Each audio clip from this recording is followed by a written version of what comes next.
Why, hello there, and welcome back to our Coldblood and Cocktails compilation series. Thank you so much for being here. Today's videos are freaking wild. We have poisoners and we have quiet killers. Shh. We're gonna be talking about that deadly dentist, the giggling granny, remember her? The one who was like in the interrogation room and was laughing about it? Freaking psychopath. Anyways, go get you some sleep, get you some chillin' on, put me in the background, do your thing, Henny. And let's get into it. We're going all the way across the pond to Perth, Australia, way back in the early 1900s. Now, today, this is a lovely city. In fact, it has an average of like 3,000 hours of sunshine a year. Like, fuck them. No, I'm just kidding. Like, that's goals. I want that. Sign me up. Shit. Plus, this is the continent where Kath and Kim came from. Oh, I love them.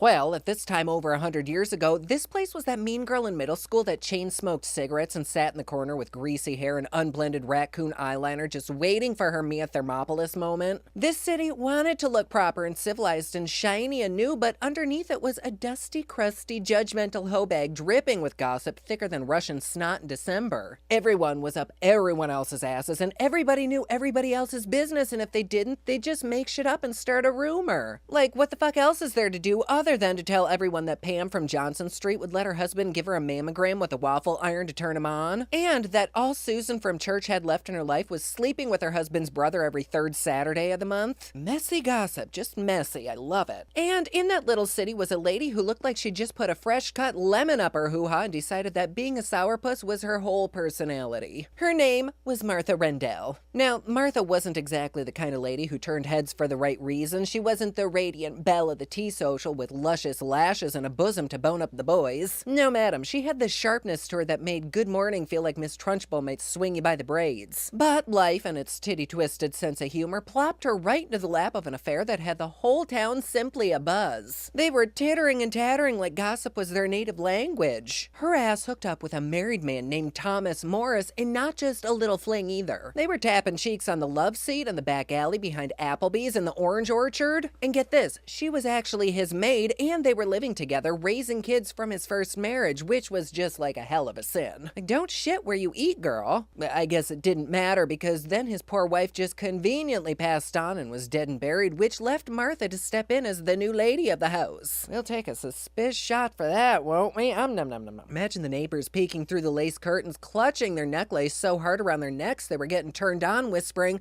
"That Rendell woman isn't the housekeeper anymore, is she?" Well, Tina, her tits are out and they're forking on the baby grand piano. I'd say her dusting days are over. The judgment, though, it was relentless. But what they didn't know was that inside that prim little house on East Perth's Andrew Street, shit was about to hit the fan and fly. Martha quickly put the pants on and made herself the head honcho over Thomas's children. And mama, this wasn't some Mary Poppins bullshit with spoonfuls of sugar. Spoonfuls of poison maybe, but definitely not rum punch cough syrup. She didn't do those nice warm hugs or bedtime stories. She ran the house like a Victorian drill sergeant. Kids crying? Tough shit. Suck it up, buttercup. Children misbehaving? Oh, she'd handle that shit. You think you're crying bad now? Just wait till you can't sit for a week. She found ways to torture kids with the kind of cruelty that even back then had people talking behind their parasols and pantaloons. Something isn't quite right about that house, Dolores would tell Marge over cakes and lawn bowling. But because this was the 1900s and nobody wanted to step into other families' disciplinary methods, it was just shrugged off. Go beat your children, just do it privately. Shit, I don't want to see that. Ooh.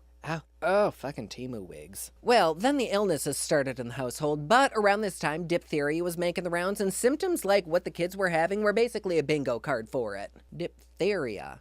The name sounds more fun than it probably is.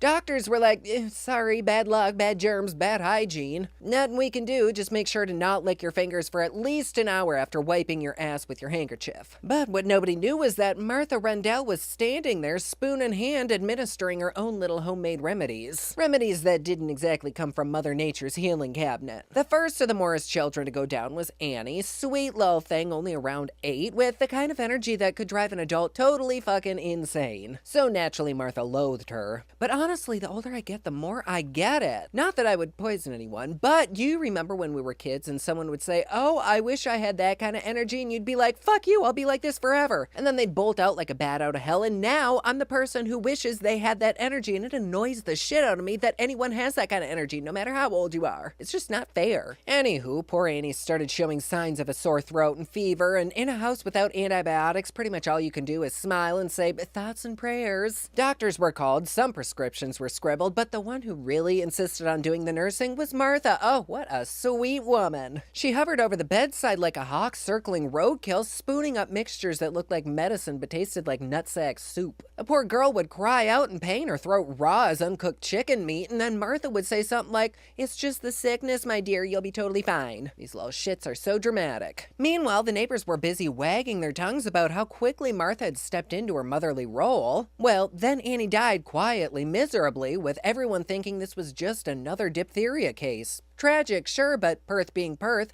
they also whispered about how sad it was for a child to die in a house where sin was practically dripping off the walls. Everyone was saying, well, maybe if Thomas hadn't taken up with that woman, the good Lord upstairs wouldn't have seen fit to kill this poor baby. You know how that shit goes. But before the funeral food was even put away, another kid started to go downhill. Olive began showing the exact same symptoms, the same throat agony, the same spoon-fed mixtures, the same wide-eyed neighbors whispering, isn't that odd? And then by the time Olive died, the whispers were less about diphtheria and a lot more about what the fuck was going on in that house. And while these kids were dying, Martha was out traipsing her titties around town, not shedding a single tear, not showing a drop of remorse or sadness, still as bitchy as ever. This woman was supposed to be their mother figure, yet she was out slapping hams at the deli, telling the butcher this one had too much fat, yelling at the dry cleaner about the wine stain they couldn't get out of her tea cloths. None of it looked like a grieving mama bear. Then came Arthur, the youngest.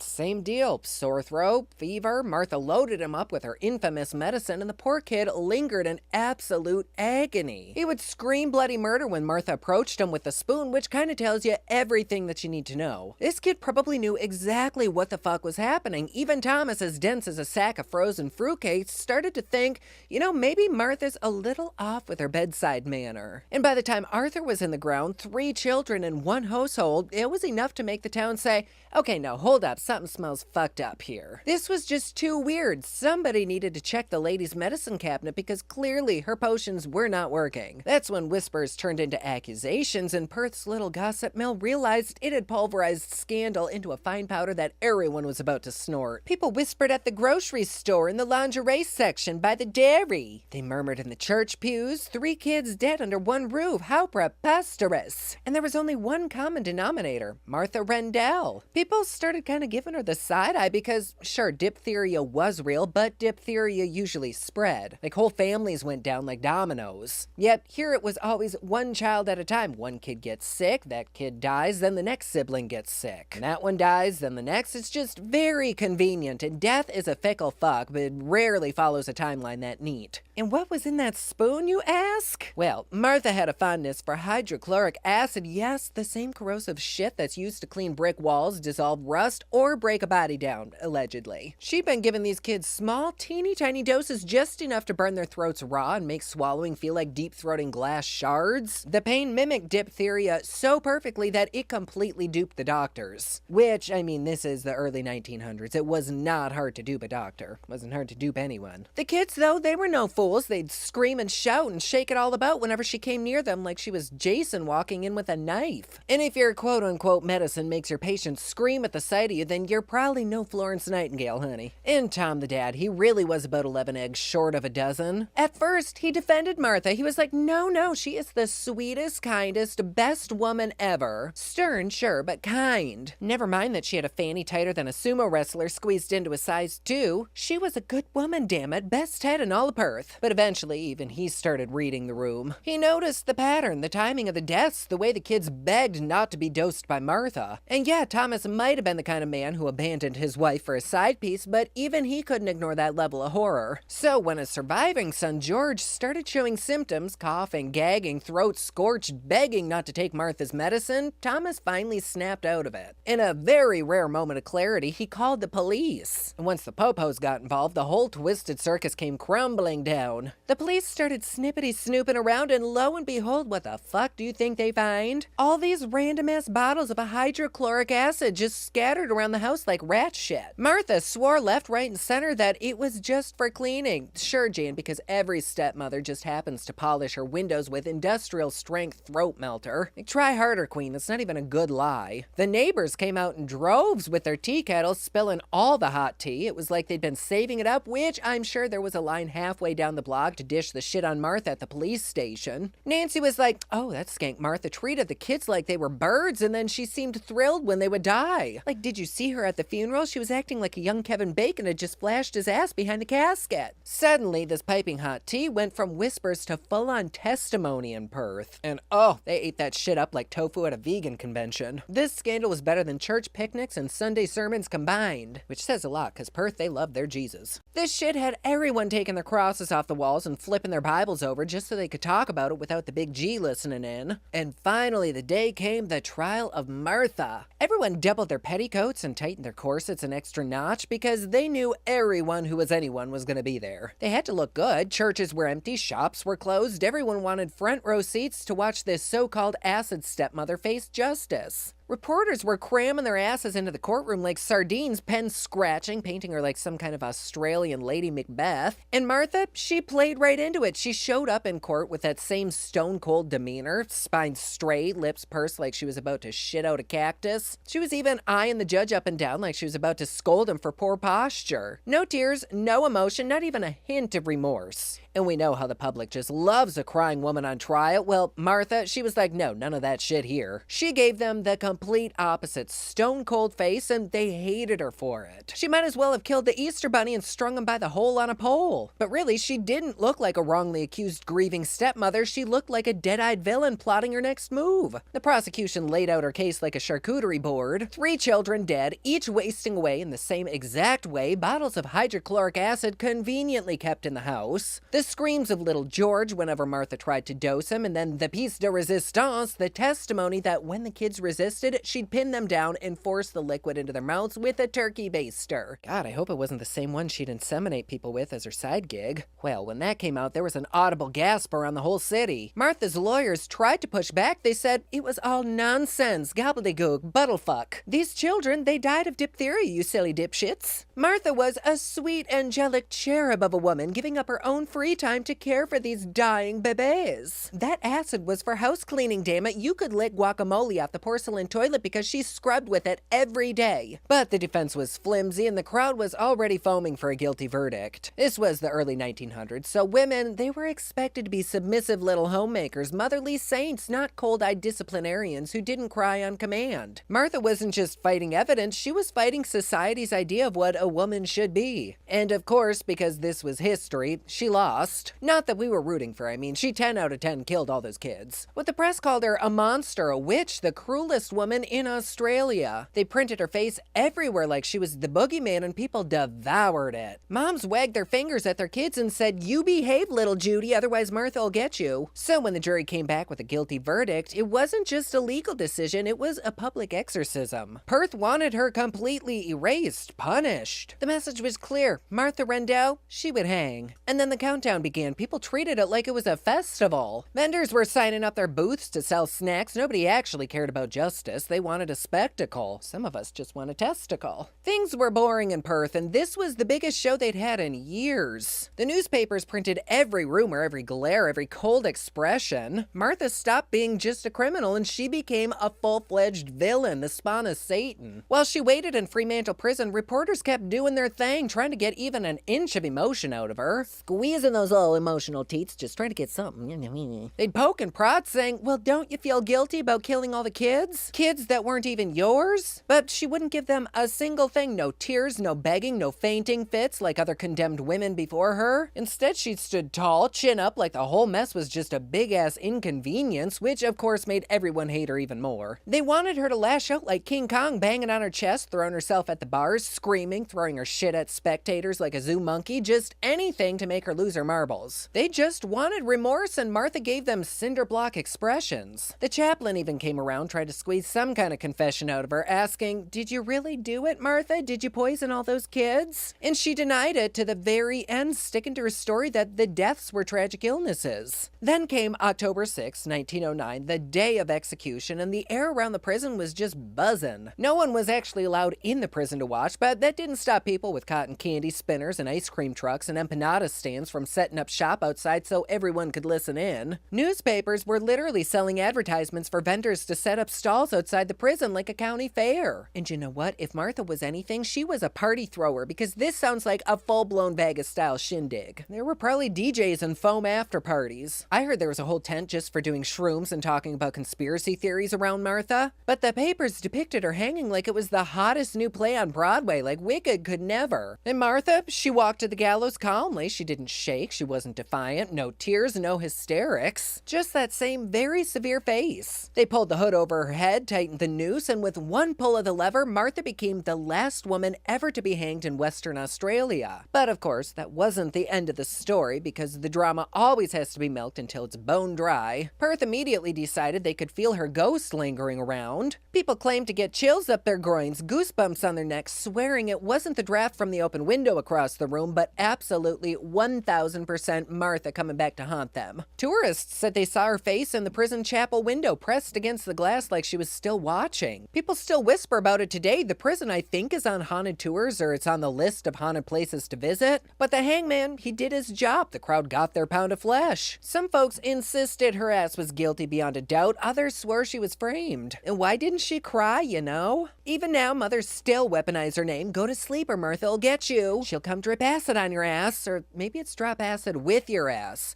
You know, one of those I'd be down with. Our story starts on a terrible day, September 11th, 2001. I can remember it like it was yesterday. I was in the 5th grade. We had the TVs on. It was just so bad. While New York and everyone with a television or a radio was dealing with the tragic shit that was going on and just the awfulness of what was happening, the stars of today's story, we'll call them, I don't know, the throuple. They really weren't a throuple, but we'll just say they were. They were driving up in Northern California, specifically in Yosemite Park. Scenery was breathtaking. I don't know if you've ever been there, but oh my god, they have beautiful waterfalls. They've got huge trees. Unfortunately, our little throuple who was driving weren't taking in any of the sights. They had other shit on their mind. And honestly, I think one of the throuple was so fucking sleepy that they couldn't even stay awake, but that's getting ahead of myself. Let's start a little bit ahead of this. We can rewind to who it was that was kind of a little bit sleepy. That would be the gentleman in this throuple, Larry. You get it, Larry. Larry McNabney, he was a tall, handsome, good-looking attorney from Nevada. He was well-respected. He had a very well-endowed bank account. What'd you think I was gonna say? He really did well, and he thought that life was to be grabbed by the cojones. Like, if there was an adventure, he was on top of it, or any kind of party, or just something that made you feel alive. He loved expensive jewelry, extravagant trips, high-priced champagne. He was basically living like Beyonce. But he also loved to be in control. It was almost to the point where it was a little bit obsessive, like very type A. There was never any dust on his desk, never a hair out of place. His pen was always like perfectly aligned. He just believed in being very organized, and that's one of the things that his daughter Octavia loved about him, especially when he would come to the courtroom. He had a way of commanding the room like no other. It was almost like a stage for him, and he was performing, and he would just have the audience captivated. He was so good. And damn it, he made sure people knew it. He had billboards, he had commercials. He would easily take on 50 clients a month, like no problem, and that is how he became so successful. Just a lot of hard work, and it really did pay off. Like, he lived an extravagant life, and he lived that life. But as they say, money doesn't always make you happy. Or at least that's what I've heard. I can't confirm. Might not make you happy, but it sure does solve some problems. As happy as Larry seemed, nobody's perfect. He still had a lot of demons. He had a very troubled childhood, which I think ultimately shaped who he was as a man. He struggled a lot with alcohol. He went through a lot of divorces, had issues with women. It's like he had a missing void inside of him that he was trying to fill with all this partying and drugs. drugs and drinking, and he just could not fail it, giggity. In fact, his friends were often very, very worried about him because he'd go on benders and just get totally trashed and they wouldn't hear from him for days, sometimes weeks. He's one of those kind of friends where you kind of like worry about them, but you're also a little bit jealous because they are having the best fucking life ever. The kind where they just never know where they're gonna wake up. That would take its toll very, very quickly. And that was his life for, I don't know, 30, 40 years. I guess these benders would be so frequent that even his best friend made him a t-shirt that says, "Where's Larry McNabney today?" So though they were worried, I think they were still trying to have fun with it because this is obviously his lifestyle that he chose. Eventually he would just come back from his bender, things would go back to normal, and it would be like it didn't even happen. But one day after years of doing this, something snapped inside of him and he was like, I need to settle down, like get my shit together, maybe take it easy for a while. He just wanted to live a straight line for a little while. So what does he do? He ups and moves to Vegas, the capital of getting your shit together. I do love Vegas though. He thought Vegas is really the place I want to be, but why this sudden change of heart for him? Well, the reason came in the form of a tall, beautiful woman, of course. And what a cool drink of water she was. Miss Elisa was a tan, gorgeous, dark-haired, vivacious woman, 17 years younger than Larry. She was fun, she was energetic, and she was just breathing new life into Larry that he hadn't felt for years, a life that really made him not want to party anymore and finally get his feet onto the ground that he wanted to walk on. And Octavia, Larry's daughter, was so welcoming. She wanted nothing more than her dad to find happiness, and it seemed like he did. So Octavia just welcomed her in with open arms. She's like, come here, sweetie, give me love. Life just seemed extraordinarily fabulous for this new duo. Larry and Elisa really thrived, both professionally and personally, and business was booming. In fact, they ended up expanding to Sacramento, California, which is actually where they end up moving. They buy a house together, they get married, all that good shit, and then she eventually became Larry's office manager. And she was fan-freaking-tastic at her job. Like, the pair of them together, it was like unbeatable. So they expanded even farther, and when you expand, it usually means you need more help too, so they were hiring. In walks a beautiful, bright, and vivacious young college student. I think she was 20 or 21. Her name was Sarah Dutra. Now, Miss Sarah, she was very, very headstrong, had great recommendations. She told Larry and Elisa that she was a very hard worker. She was from parents who were devout Christians. She just came from a good family. She had a good head on her shoulders, so they said, you know what? Fuck it. You're hired. She joins the team, hauls ass, and eventually works her way up to become the same level that Elisa is of office manager. And that's when Elisa started to notice that she and Sarah had really similar likes. In fact, they all kind of had similar likes. They were all really attracted to the glitzy high life. They liked horses, and they even went out and bought matching Vipers. I'm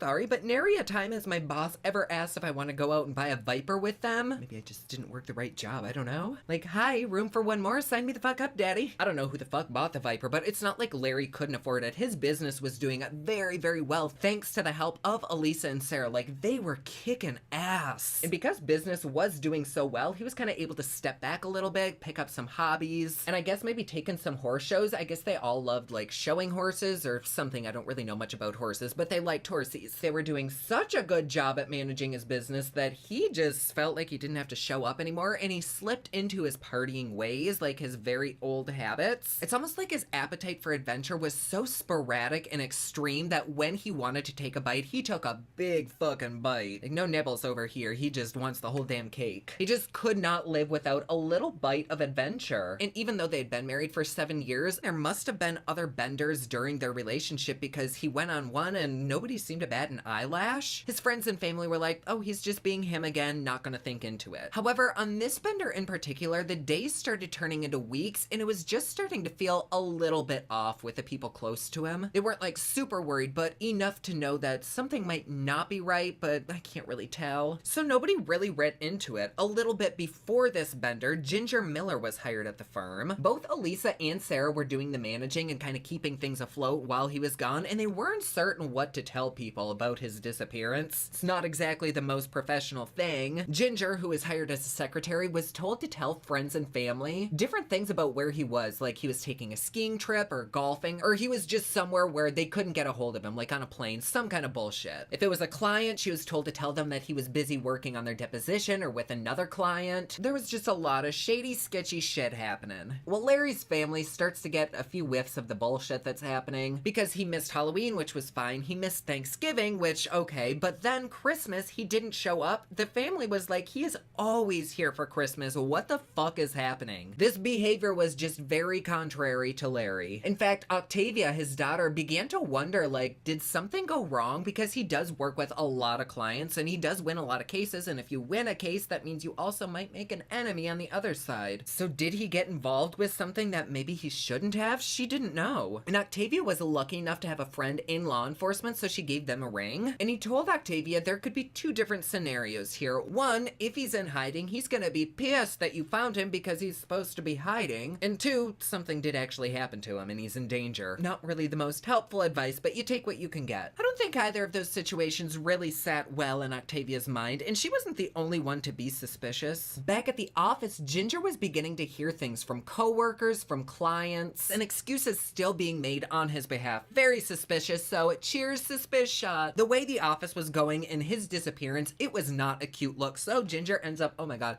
oh, that made me salivate. Ginger just was not sure what to do, so she ended up writing a note and slipping it underneath a police officer's door. Obviously, detectives got the note, which raised all sorts of red flags. So who is the first person that they always look at? The spouse. They go to the office to find Elisa, and where the fuck did she go? I don't know, she's not here. Now, not only is Larry missing, but both Larry and Elisa are missing. Larry was gone for 5 months, almost half a year, and nobody thought to take any action until Ginger. Everyone seems to be fucking missing now. The office is completely abandoned. They were like, okay, well, let's start questioning employees. Let's start with Sarah because she seems to be pretty high up here. So they ask young Sarah to come in. She says, fine, yeah, no problem. She brings in her little tiny lap dog for comfort. Bless her. I would probably bring Ron in too if I were being questioned. Wouldn't I, Ron? Where is Ron? But she said that she and Elisa had become very, very close over the last few months. And she had witnessed Elisa becoming kind of erratic in his absence. Like when he left, Sarah just says she kind of went a little bit bonkers, broke down. Sarah pretty much confirmed exactly what Ginger told the police, that they were directed to give excuses for Larry. And Elisa was now really running the business. She would have to write checks in his name for 20, 30K. Like a lot of fucking money, but all with his signature. And Sarah figured that with all of these big ass checks that Elisa is writing, Elisa must just be trying to keep the business afloat. She didn't think anything was suspicious at all. Well, honey, I'll drink to that. But Sarah did keep emphasizing and saying there really isn't anything suspicious, and with Larry now gone, missing, who knows where the fuck he is, Elisa's just trying to live her life. So Elisa actually invited Sarah out to a horse event. She's like, well, if my husband's not here, I might as well still have fun. Elisa said she bought Sarah's ticket, like she was good to come the next day. But she told the officers, when I got to the airport, I was very confused because in fact the ticket wasn't purchased for me. And then when she tried to call Elisa, this came on.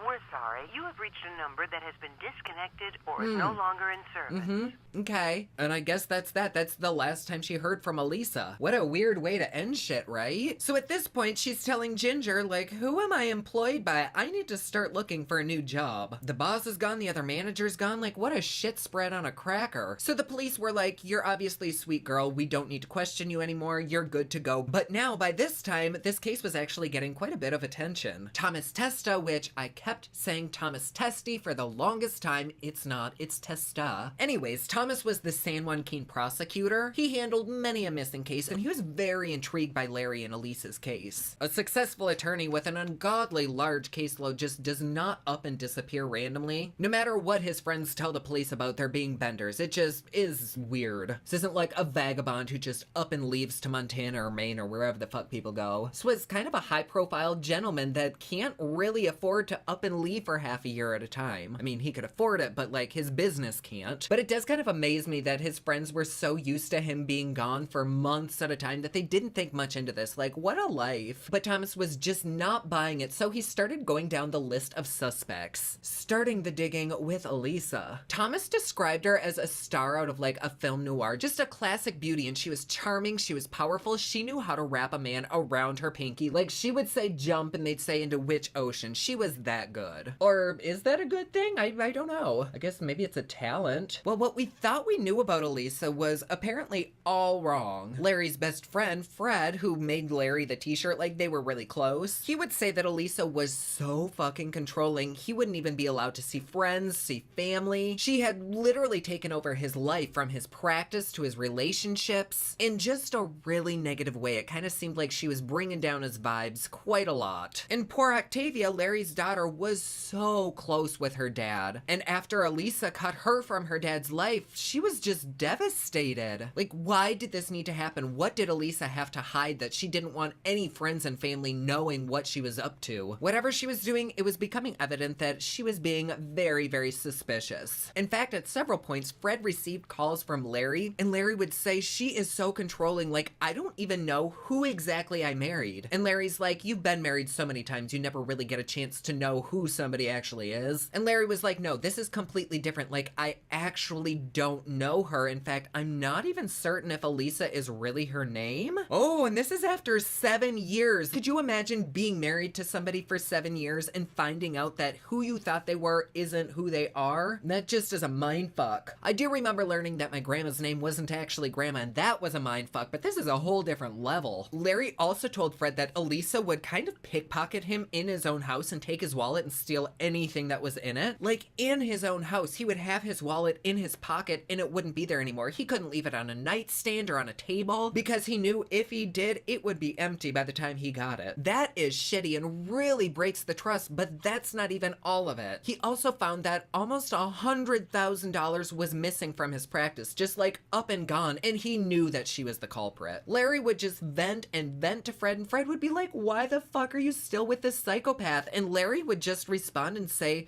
there's something about her that I can't not love. Like, she has some kind of a hold on me. And Fred was like, okay, well, that hoo-ha must be fire, because I don't know what the fuck you mean about that, Larry. I mean, Larry wasn't new to divorce. He'd gone through it several times, but there was just something different about Elisa, and he didn't want a divorce for them. And Octavia even mentioned that it did seem as though Elisa had some kind of chain or hold on him. It was just unnatural. But Larry's suspicions about his wife that he confided in Fred turned out to be true. In fact, the woman that he thought he married was not the true woman that he married. She had a completely different life that he had no clue about. She had a past that included arrests for stolen property. She had credit card fraud and grand theft. She was basically a professional man-wooer and would use her abilities to con them. She was actually amazing at it. But was that all she was doing with Larry, just stringing him along for 7 fucking years just for what, $100,000? That does sound a little bit excessive, which even Fred agreed. Even though she is a professional con artist, that just doesn't make sense. Like, get the money and run, girl. Well, one sunny day in California, this missing persons case changed completely and got way more bizarre. A farm worker saw a huge ass flock of vultures circling this one spot in the vineyard, and then when they got closer, they saw something was sticking out of the ground. Never a good sign. The worker said, I don't know what this is. They called the police. Investigators made their way out, and the investigators thought this is probably just another dead animal, like it happens all the fucking time here. It's super common. It's a flat terrain. These vultures can see for fucking miles, so they probably have their eye on like a dead rat or something. So they come up and they see, no, this is not a rat or a possum or anything. This is a human leg just sticking right out of the ground. And the body attached must have been in very poor condition. I mean, this is out in the middle of the desert. It is hot. But I guess the body was so badly decomposed that the medical examiner had to use dental records to identify the body. Yeesh. And poor Olivia, oh my god, my heart just fucking breaks because they had to call her and she just said she broke the fuck down. She fell on the floor, she was shaking. She never swears, but she remembers just screaming in the phone like, fuck, just throwing the phone across the room. She said in her whole life she's never felt as much anguish as when she felt right then. And even when you watch interviews like 10, 15 years after this has happened, it is still really difficult to watch. Like, it chokes her the fuck up. I could imagine just being so close with your father, being daddy's little girl, and the last time that you saw him was months and months ago, and that was the last time that you're ever gonna see him again. I can't even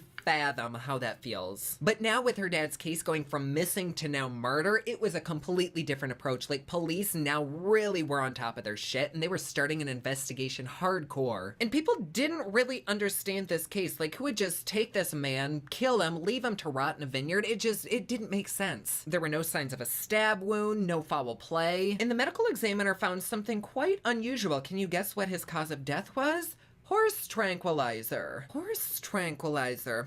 That's interesting. Who else likes horses? His wife? Sarah?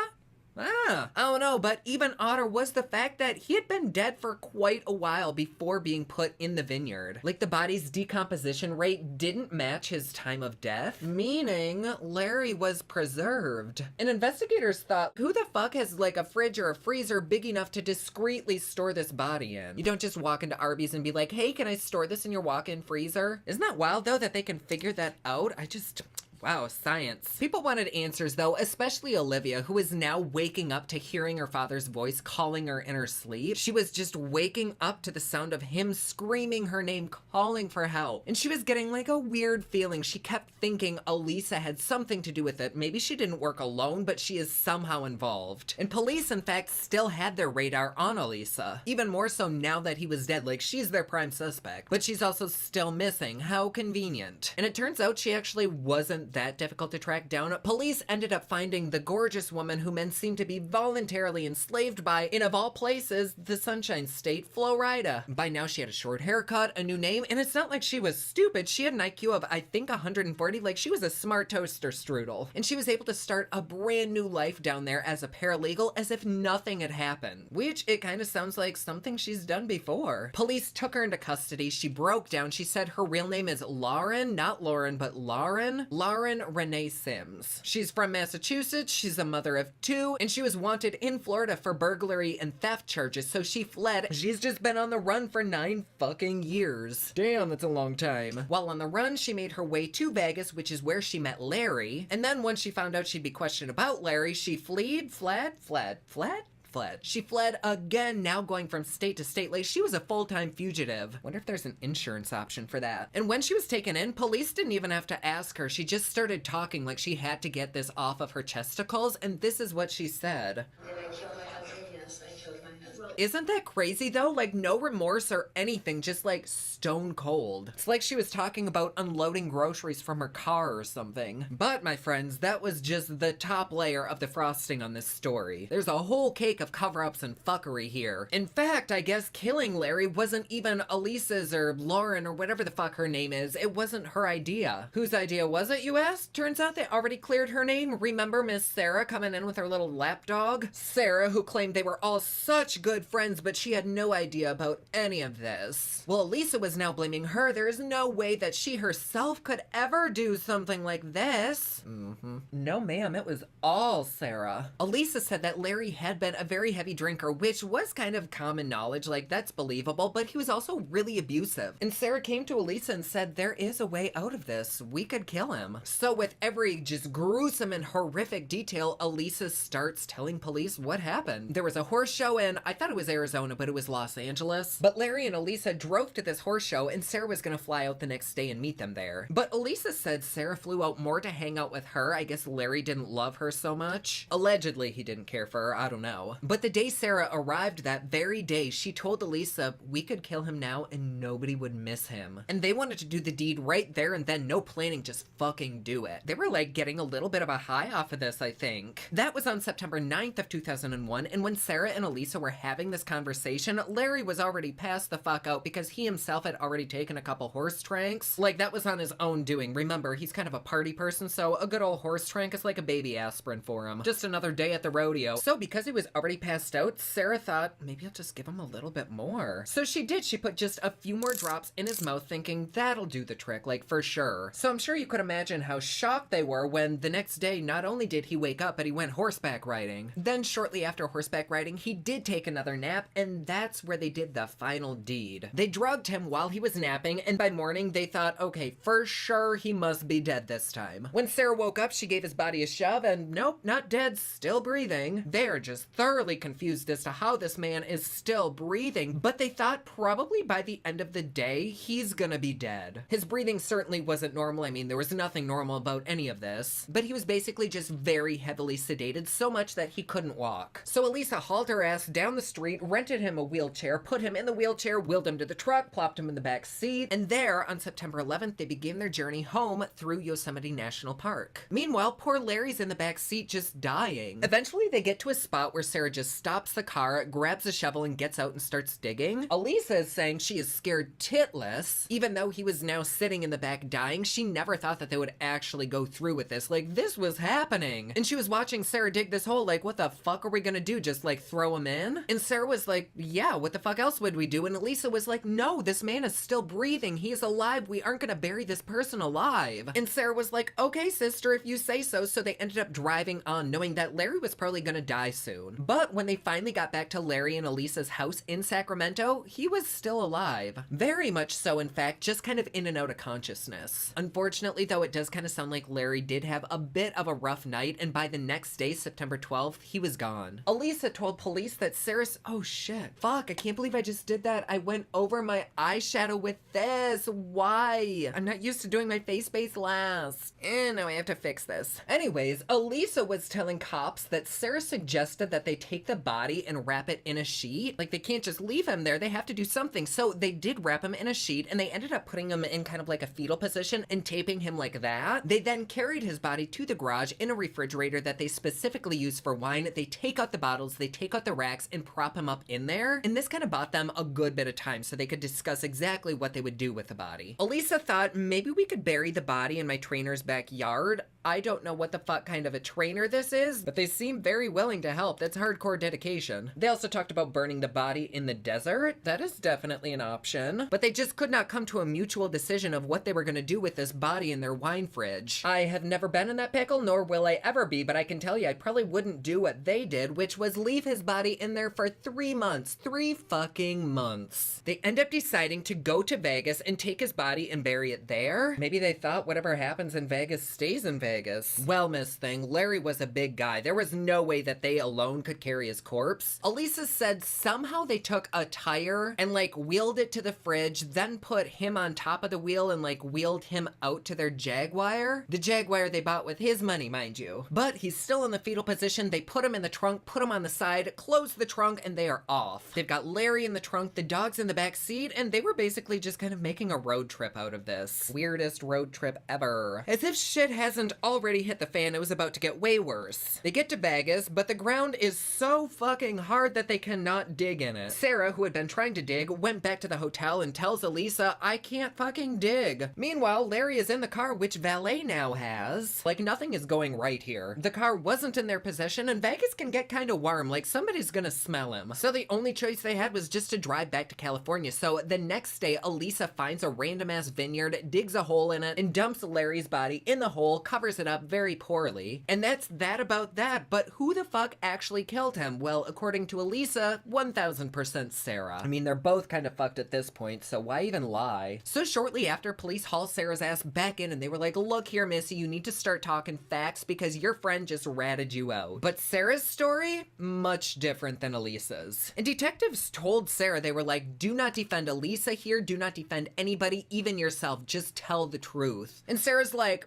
bitch, hold the phone, Elisa's blaming me? She was super confused, especially now that she didn't have her dog with her this time. They told her that Elisa made a statement saying that Sarah was the brains behind all of this, that she was the one doing the actual killing, and police were really trying to dig into this with her. They were like, did you just get caught up into something that you shouldn't have and mistakes were made? But Sarah just kept saying it was Elisa, like she was the one who did this. And she never denied the conversation between her and Elisa about killing Larry. She was like, yeah, that happened, but I didn't think we were actually gonna fucking do it. She was pretty much saying that Elisa did this, she is an evil woman. And shit really doesn't look that great for her now. I mean, she's like on the run, she's a convict. Like if either of them were going to do it, people might think it might be more Elisa that did it. And while she was being questioned, Sarah just broke down in tears and started telling a version of the story that was almost completely opposite of Elisa's. In Sarah's version, Elisa drugged him, Elisa drove them around, and Elisa made Sarah get out and start digging his grave. And Sarah said while all of this was happening, she was just stone cold with her emotions. Kind of like how she was when she was being interrogated. And at this point, I guess Sarah was just very torn because on one hand, she was deathly afraid of Elisa because she just witnessed her murder her own fucking husband. And she had no doubt in her mind that if she went to the cops, she would be the next one buried next to him. Like, already Elisa wasn't who she said she was. She wasn't who Sarah thought she was. What if she has connections? Even if Sarah tells the cops and Elisa goes to jail, who knows what contacts Elisa could have outside of jail and what they could do to Sarah. And so she was kind of in a very sticky predicament. But was Sarah's confession just a show? She was interrogated for 9 hours straight and it looked exactly like this. She's evil. She's trying to do this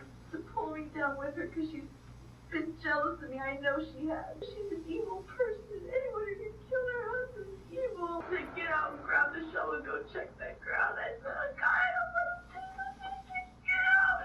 I want to say no. I was so afraid to not do what she wanted me to. After all the questioning, detectives really did not buy Sarah's story, so she was arrested for Larry's murder. And prosecutors had this whole big plan to kind of pin the women against each other on trial, and they hoped that maybe between each other they could finally get what actually happened, like the real story. So the best they could do until that happens was just kind of prepare for the trial. Unfortunately, though, Elisa decided to kind of remove herself from that. 13 days after her arrest, she was found hanging by the neck in her cell, death by suicide, which now raises a billion other questions that can't be answered because now Sarah's left alone on trial. It's Sarah's word against everyone else because now Elisa isn't there to comment on anything. But now because Elisa isn't there, it's much easier to now point the finger at them because they can't defend themselves. So time goes on, cases do kind of take a long ass time to go to trial. And so now fast forward a year. Elisa chose her fate, now Sarah's kind of waiting for hers, and her biggest fear is that she's gonna die behind bars. For the 11-week trial that took place, Octavia, Larry's daughter, was there for every single day. She kept thinking how important it was that since he can't represent himself and be there really should be some of his family there so that people don't forget who this is about. She didn't want people to get caught up in all the drama that was happening and forget about the victim here. And Octavia herself believed wholeheartedly that this crime was committed equally by both Sarah and Elisa. Like, as far as she was concerned, she just wanted them both to rot in hell. But during the trial, Sarah kept saying that she was forced into this. She didn't have a choice. And while they were in the middle of committing this murder, she genuinely feared for her own life. But why, when she was originally being questioned by the police, didn't she just confess? She was just so calm and collective. Maybe it was because she had her dog there that she was so chill. But during that first questioning, she also remembered that Elisa was still missing, and so if she did narc on her, she could come after her. Well, remember way back, Thomas Testa, originally he was totally on Sarah's side, like he was rooting for her, but then he started digging deeper and deeper into the evidence that they had. In his opinion, did a complete 180. Everything pointed to Sarah being in charge. She didn't like Larry. People said he was self-centered, full of himself, just talking about himself all the time. He didn't like Sarah. Sarah didn't like him. It was a mutual hatred. It's almost like Larry and Sarah share a love for Elisa, and they both just like want to get the other person out of the way so that they can have their love. Kind of like a little love triangle. In fact, that's exactly what it was, and they wanted one of the corners gone. I mean, Sarah was having a great life with Elisa, very lavish, and so to Sarah, Larry was just in the way, which is very confusing because Larry was paying for both Elisa's and her lifestyle. So that's a little bit fucked up right there. Just kind of rude if you ask me. But Larry was Elisa's golden ticket. Elisa was Sarah's golden ticket. And if Larry didn't want her working there anymore, Sarah's ticket was about to be revoked. Denied, bitch. And I guess less than a week before he was murdered, he told Sarah, you gotta go, like, we are done working together. I think that's suspicious. I think that wine is gross. But also I kind of like it. It tastes like burning tires. Love putting rubber in my mouth. I'm just super confused as to how she even lasted that long as an employee. Because if I'm somebody's boss and I have an employee that I don't click with, like, why keep them around? Obviously there's clashing going on. So like with that, I don't know how much I believe that they actually hated each other. Especially if they were allegedly buying Vipers together and going to horse shows and stuff. That just doesn't quite add up for me. But it does paint the jury a mental picture as to a motive for her, like why she did it. But Sarah's lawyer ended up painting her as this sweet young child, a very innocent baby, a bebe, who basically is just incapable of doing any kind of harm to this magnitude. She was lured into Elisa's lifestyle, and Elisa was a terrible influence, a criminal running from the law, and took advantage of Sarah's naivete. And if you saw Sarah's whole video being questioned, one might believe that. But Secretary Ginger, she did not think that was the case. In fact, she knew it wasn't. Oh, good old Ginger. In the days and weeks following Larry's disappearance, rather than being emotional and distraught like a normal person would, Ginger says both Sarah and Elisa were actually kind of invigorated. They shopped together, they went to restaurants together, they even slept in the same bed together. It's like they were giving Larry the cold shoulder and Elisa had replaced him with Sarah, which sadly is kind of literal because this whole time he's out in the freezer. Ginger said that when they would be at the office, they'd get an hour, maybe 2 hours of work done and then leave. They'd flirt with boys, they'd go on shopping sprees. Sarah bought a BMW, Elisa bought the Jaguar. Same Jaguar that they stuffed Larry into. Poor Larry. Ginger said that their friendship really seemed to blossom and was kind of more than a friendship, in fact. She even remembers one of the very few hours that they were actually working, they showed her their matching underwear. They got matching underwear.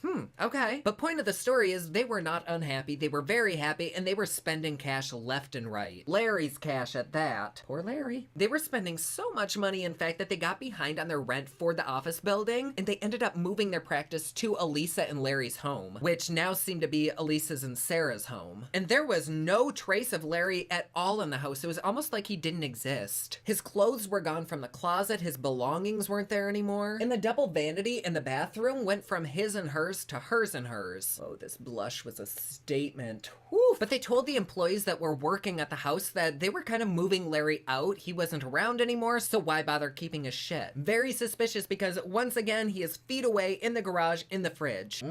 And the idea that Sarah was just some young, innocent child, a puppet of Elisa's, absolutely fucking bonkers, says Ginger. I guess around the office, it was very clear that Sarah was actually the one in charge. And at the trial, because Elisa couldn't be cross-examined, she wasn't there, they ended up throwing away her confession footage. Like, they didn't even show it, so pretty much everything fell onto Sarah's shoulders. All she could do was sit there, look pretty and wide-eyed and innocent-seeming, with her very religious family sitting behind her, holding their Bibles. There was no DNA, there was no witnesses, no blood, really no evidence. It seemed like the entire case against Sarah was kind of circumstantial. So when it finally came to the verdict, what did the jury find her guilty of? Voluntary manslaughter and accessory to murder, not first degree. Prosecutor Thomas Testa was very much pushing for first degree. He thought the verbal evidence was just overwhelming. And to this day, he thinks that if she wasn't a tall, pretty young blonde, and if her family wasn't behind her holding their Bibles, the verdict probably would have been a little bit different. And she probably would have gotten a life sentence. Instead, she got 11 years and served 8, and now she's a free woman. She was released back in 2011 when she was only like 30. Obviously, Larry's daughter Octavia was very unhappy with the sentencing. She wanted her in there for life, but she has forgiven her mainly for her own sanity. But yeah, I just don't know how to feel about this one. Because like, looking at the videos, she does seem very distraught, very unhappy, but then at some points it does seem a little bit over the top and like extra dramatic. But also, what the fuck with Elisa? She left and we have so many unanswered questions. I guess the fact that she killed herself, to me, kind of points more towards her being guilty. Because if it was Sarah's fault, I guess, I mean, she still would have gotten convicted of something. They both were there. But I don't know about this one. What do you think? Do you think Sarah did it? Do you think she was actually scared? Do you think she was a huge player in this? It's difficult to know, especially because if she actually did do it and was lying, there's a killer walking among us right now. But also, if she didn't do it, she kind of got screwed. So yeah, I don't know.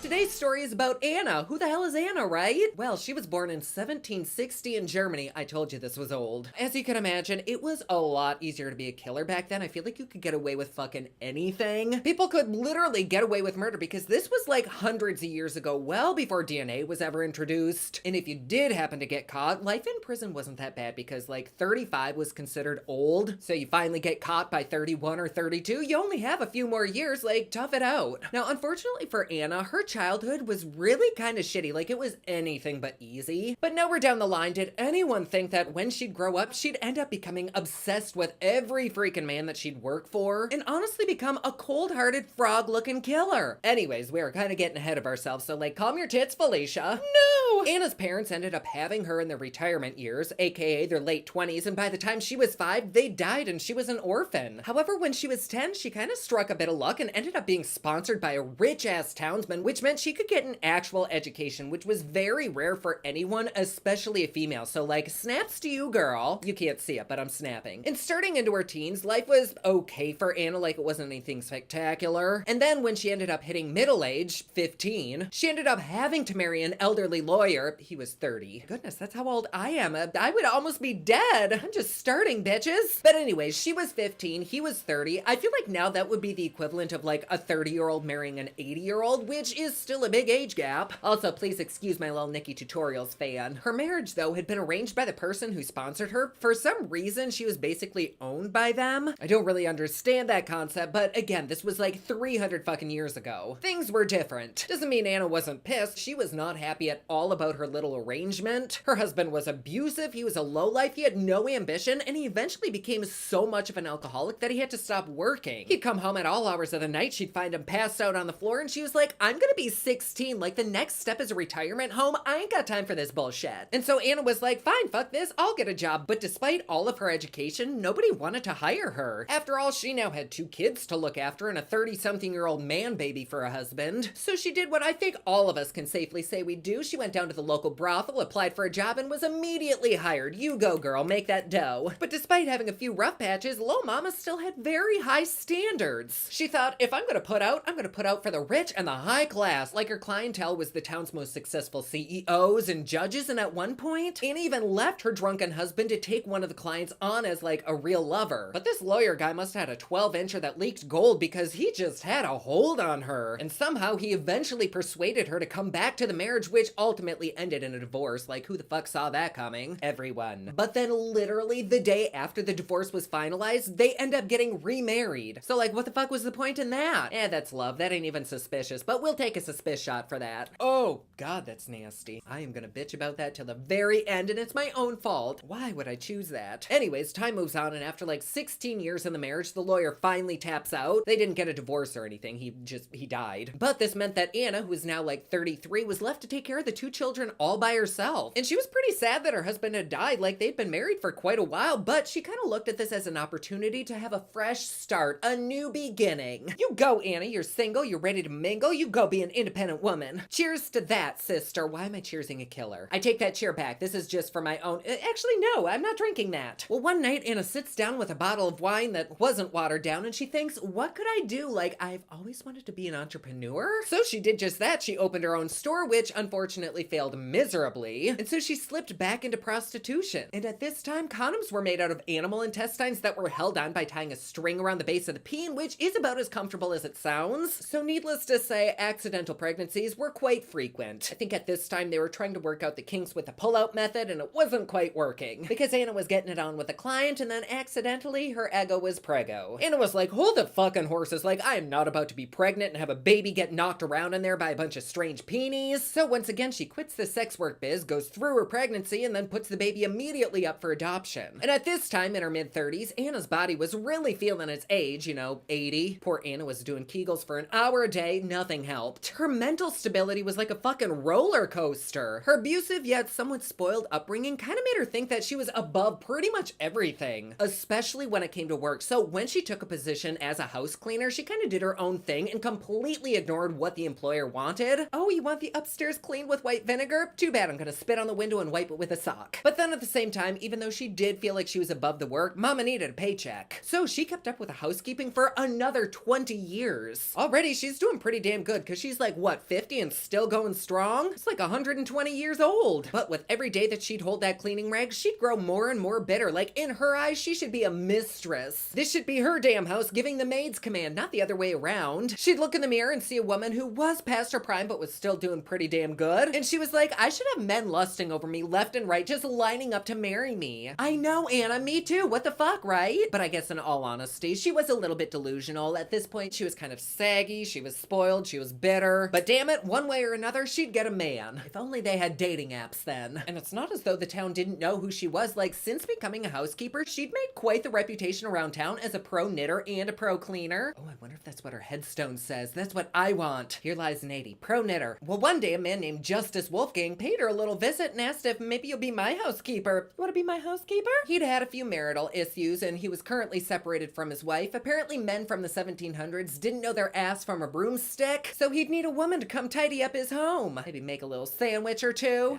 That sexist bastard. But just like that, Anna had a brand new gig. Little hustler. It was a fabulous job too, like famous people in and out of the house all the time. She could open up the windows, have a lovely breeze. If she had to be a housekeeper, this was the job you wanted. Like, this was the cream of the crop, the tip of the top tits. But damn it, wouldn't you know it, the wife came crawling back after less than 6 months and Anna was out of a job. Nothing good ever lasts, especially a man in bed. But really, how could Anna's services ever compare with Judge Wolfgang's wife? She was bright, vivacious, healthy, very capable. That is until shortly after the wife's return when she became violently ill.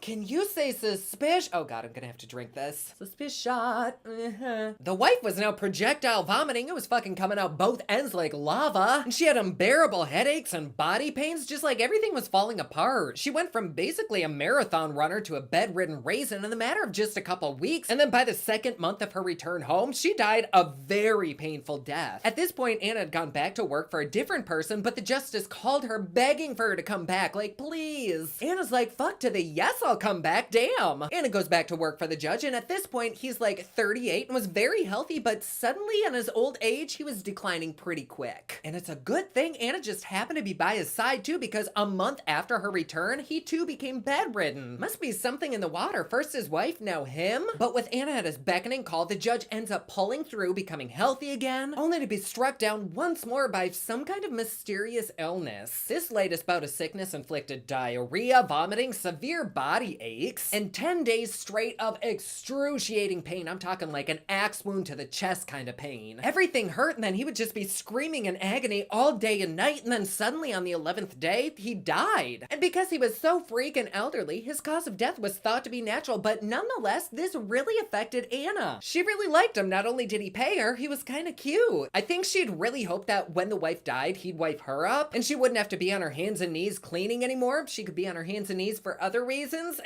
Word ends up spreading through the grapevine of Anna's fabulous services, and another rich-ass judge caught wind of her and was like, oh, come work for me and my wife. And this was perfect too. The wife was very pregnant and just so sweet to Anna. She was like, Anna, come rub cocoa butter on my nips and we can braid each other's hair. And Anna couldn't have been any happier when the baby was born healthy and the wife survived with no complications. But shit really hit the shingles about 3 days after the birth when the wife fell violently ill. The woman began throwing up like no other. She couldn't get off the toilet and then she fell into a bedridden stupor. That doesn't sound suspicious at all. Well, a few days later, she died a massively uncomfortable death, with her last words being to Anna saying, you poisoned me. Again, suspicious. Anna's like, bitch, please. But also, she did poison her. However, just like everyone else, her death was classified as natural. It was just complications from birthing. But now, Anna was starting to develop a completely new reputation around town. Before, she was known as the best housekeeper. Now she's known as the Grim Reaper. But nobody approached her with their suspicions, so she just continued her merry little life, cleaning every day for the justice that was now a widower. And she thought, ooh, shit, bitch, this is my new opportunity to be his old lady, and my toilet scrubbing days are donezo. However, poor Anna had really never been a looker. She was often compared in looks to a toad, and the justice simply didn't have eyes for her. He's like, you're not my type, I'm sorry. Well, fuck the shit out of this, thought Anna. If he won't have me, it's his loss then. And she continued to work for him. She'd even stay late and help throw extravagant parties for the justice. And one dinner party was rather memorable because every single guest, who I might add initially had a splendiferous time, they ended up falling violently ill upon returning home. For some reason, nobody could keep their food down, and you know they had to go dig new outhouse holes. We have all been there. The next day, a gentleman came over to the judge's house for a glass of wine, very innocent, and he'd taken a few sips. He was swirling it, looking at the legs, and he notices a few morsels of white powder just floating at the top. At this point, he was very well aware of the rumor that was going around town about Anna, you know, that she kind of kills people, and he knew better than to keep drinking his vino. Smart choice, sir. I will cheers to you for that. But sadly, he had still drunk enough to start vomiting like Linda Blair and shitting like a rocket launcher. After news of the sick and dying party guests and now this other gentleman, people were like,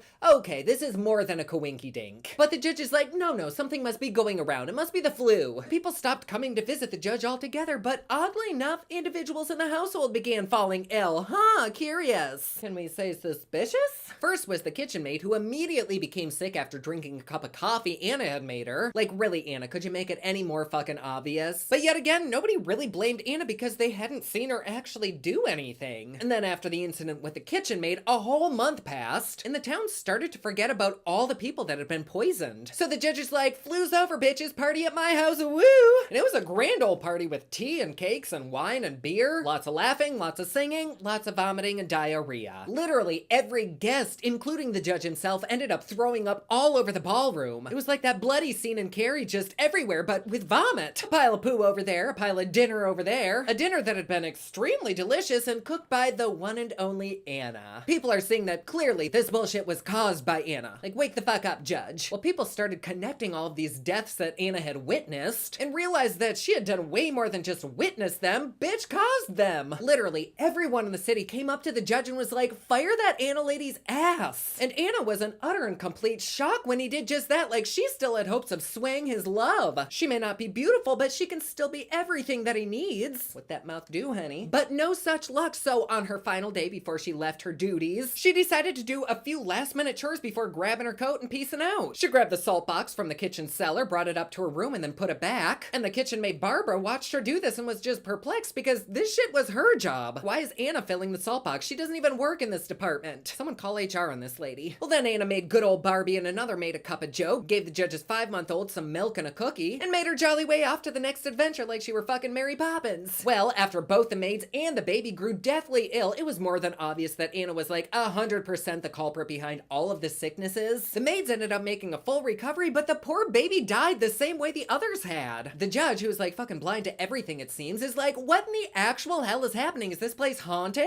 But both maids told him that Anna was a suspicious little hoe bag who seemed to have tampered with all of the food. So they had every single edible item in that household tested for poison. Uh-oh. Well, it turns out that Anna had put rather generous helpings of arsenic in every single one of the salt shakers, the sugar bowls, the flour bags, a little here, a little there. Plenty to cause a slow and agonizing death to the whole house, like she was out for blood. I don't even know why, because he couldn't score a man? Like, damn. She would not make it today. Well, finally, a few months later, she was arrested. Even though nobody could really prove that she'd done anything, she kind of screwed her over by writing letters to the judge. And these letters professed her love for the baby and said that she was even willing to look past the wrongdoing she'd suffered by being fired as long as she could resume her old post as housekeeper. Which, that alone is kind of sweet, it's fine. But then it became a little bit obsessive. Like, note after note arrived at the judge's home, and it was clear that this woman was not only obsessed with him, but she was also suffering some kind of mental break. She's stalking this guy, she stalked the last guy, she's stalking everyone. So police questioned Anna for 6 months. 6 freaking months. And finally she broke down and she said, yes, I killed them all, and damn it, I'd kill them again if I got the chance. Okay, Anna, what the fuck? She told the police that arsenic was her only true friend. It never called her a toad, it never paid her for sex, it just helped her when she needed it. I'm sorry, Anna, but join a fucking knitting circle. You need better friends. The cops are like, I don't fucking care who your friend is. Are you saying you did it? And she's like, yeah, I did it. So 3 whole years after this poisoning fiasco began, Anna was sentenced to death by beheading. And she was oddly calm while walking to the guillotine, and she even told executioners, you know, it's probably a good thing that this is happening. Like, this is a great community choice because there is no way in hell that I would ever stop poisoning people. So that's nice. But with those being her final words, she died a death 1,000 times less painful than the one she'd caused. Still, what a way to go, right? Today, though, she would be such an interesting case to study, just like everything going around in here, right? What a dark, troubled woman. Sorry you look like a toad, Anna. Oh, so today's case, this is not our first pull of the hog, baby. We know that evil doesn't always wear leather gloves and have a cartoonish mustache. Sometimes it's a sweet little 1950s grandma who would knit you a sweater, bake you cookies, but then murder you in your sleep with rat poison. Meet Nanny Doss, aka the Giggling Granny, aka the Lonely Hearts Killer, aka the Jolly Black Widow. Basically every name that says adorable, but, you know, don't eat her pie, which could be a euphemism because it sounds like just about everyone from Harold to Henry to Harold's brother did. And also, fun fact, I don't know if you know this, but I do music. I have a couple albums out. I went to school for the shit and everything. And one of my songs, which is available everywhere, is called Serial Love Killer. And I actually mentioned Nanny Doss on the hook. And this was like 10 years ago. I didn't know shit about murder mystery or anything. But when I was writing the song, I Googled serial killers who killed their husbands. And that is kind of what the song is about, ish. And so I talk about her. Go check it out. It's one of my favorite songs. I do love it. Anyways, Nanny, she was born in 1905 in Blue Mountain, Alabama, and Nanny grew up in a house where, fun just wasn't allowed. Like, heaven for fucking bid somebody laughs or wears garters or wears lipstick or puts on more than a sensible pair of kitten heels, but no fun for you. Her daddy, James Hazel, was a controlling son of a bastard who made his kids work the family farm, like, all the time, just hoeing day and night, which kind of sounds like Nanny did also as an adult. But I'm sorry, I'm not slut-shaming, it's just these jokes are too easy. Man, just like Nanny. Okay, anyways, growing up for Nanny, there was no dating, no dancing, and if anyone so much as giggled, James would beat the shit out of ya. And so poor Nanny would go on to say that she felt really trapped and just super lonely, which is totally serial killer foreshadowing 101, right? Then when she was 7, her life literally went off the rails. She hit her head on a metal bar during a train ride, and this supposedly left her with excruciating headaches and blackouts and quote-unquote spells, aka brain damage, which I have noticed a lot of cases that we do involve some kind of head trauma, like really bad concussions or some shit like that. Have you noticed that? Which I'm not gonna lie, I have had a lot of concussions myself too. And I do relate a lot with these serial killers. Am I foreshadowing?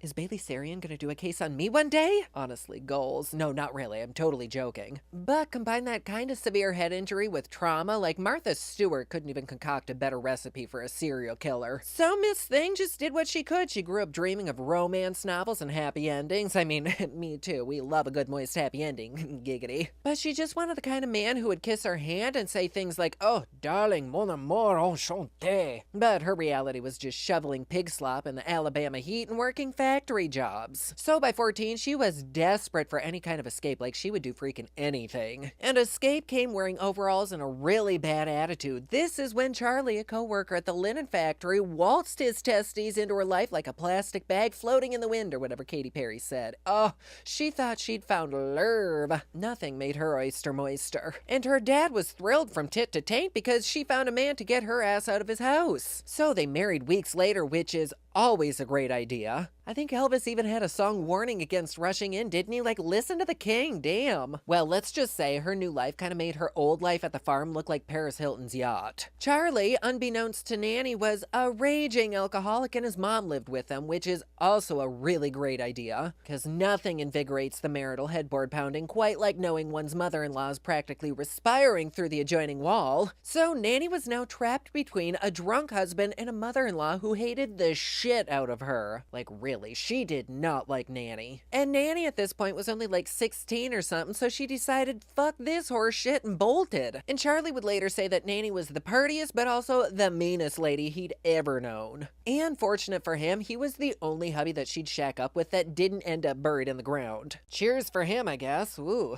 By the time the Great Depression hit, aka me every day, Nanny, her ass had moved right the hell on literally and emotionally. Like, she didn't waste any time letting the sheets cool. She popped them bitches in the freezer for 15 minutes and moved to the next John. Or should I say Johnson.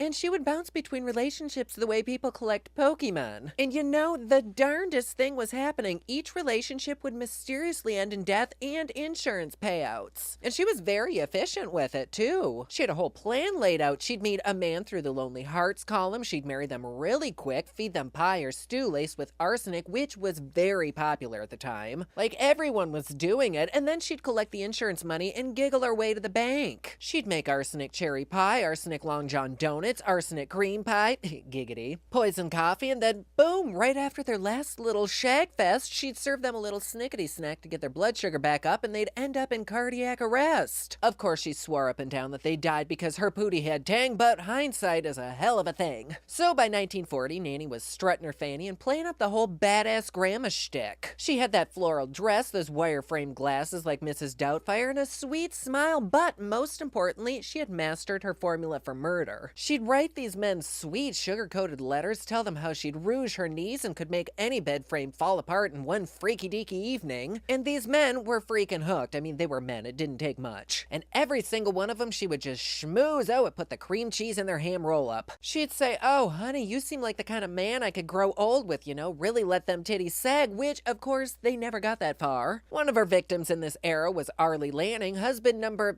3 or 4. I really and truly can't remember. Her relationships were sloppier than season 2 of the Jerry Springer Show. But this poor man was a North Carolina factory worker and also a raging alcoholic, which seemed to make a perfect match for Nancy, who really did prefer her men marinated in whiskey. I prefer them in tequila, but whatever makes your meatloaf, madam. Oh, and his sack made her shuffle. They married almost on the spot, like met on Monday, poisoned by Friday kind of quick. And neighbors said they argued constantly, but Nanny always played the loving wife in public. She'd make them breakfast, smile through her clenched teeth. But then one day, Arlie suddenly dropped dead faster than a sack of used condoms at Pride. But Nanny, she was in her pearls and her Sunday best and told everyone, oh, it was heart failure, bless him. And nobody really questioned it. I mean, he drank like a fish, so it just kind of made sense that his body gave out. Well, then came the insurance policy. She collected the payout, packed her Louis Vuitton bags, and vanished faster than a Southern Baptist at a drag brunch. Oh, and the house, it just burned down, which was totally mysterious, a complete coinky-dink, right? And this happened to be the same week that Nanny left town. Like, you don't have to be Inspector Gadget to know that this was intentional, but Nanny just giggled and sped off in her fancy little car. She calls up her sister and is like, "Hey, pretty lady, you looking for a roomie?" And she somehow convinced her sister to take her ass in, and the sister had the misfortune of being both trusting and alive. Not a good combo around Nanny. Well, that didn't last long. Within just a few months, the poor sister fell ill. She developed mysterious stomach pains, and then she died. And Nanny really stepped up to the plate with this when she helped arrange the funeral. She wore her best black lace thong and even smiled through the service like she'd just been complimented on how plump her raisins in the potato salad were. And then this little lady set her radar on a fellow named Richard Morton, which was husband number, I don't know. We'll just call him next, I guess. Now, Richard was a fine gentleman from Kansas. He was recently widowed and pretty lonely, and Miss Nanny promised him that when she unhooked her girdle, that nightstand bottle of lotion was good as garbage. So they were right into each other, and she really laid that caramel sauce on thick. She was like, "Oh, I believe in true love and shared dreams," she told him. "You, my darling, are the love of my life that I've been looking for." Richard just fell in love. He became attached to her at the hip like one of those chihuahuas that whines whenever you try to take 10 minutes in the morning for a shave, shower, and a shit. But everyone who knew Nanny knew she just had a way with men. She was warm, funny, and she gave the guys all the attention that they craved. She'd scratch their backs, tickle their sacks, cook their favorite meals, and make them feel like they were needed. She would do it for months, even years sometimes, before putting a few drops of that arsenic into their breakfast bagel or in their coffee. The fabulous thing about arsenic is that it's very subtle. Symptoms can look like a multitude of normal things like food poisoning, the flu, you get vomiting, diarrhea, weakness, and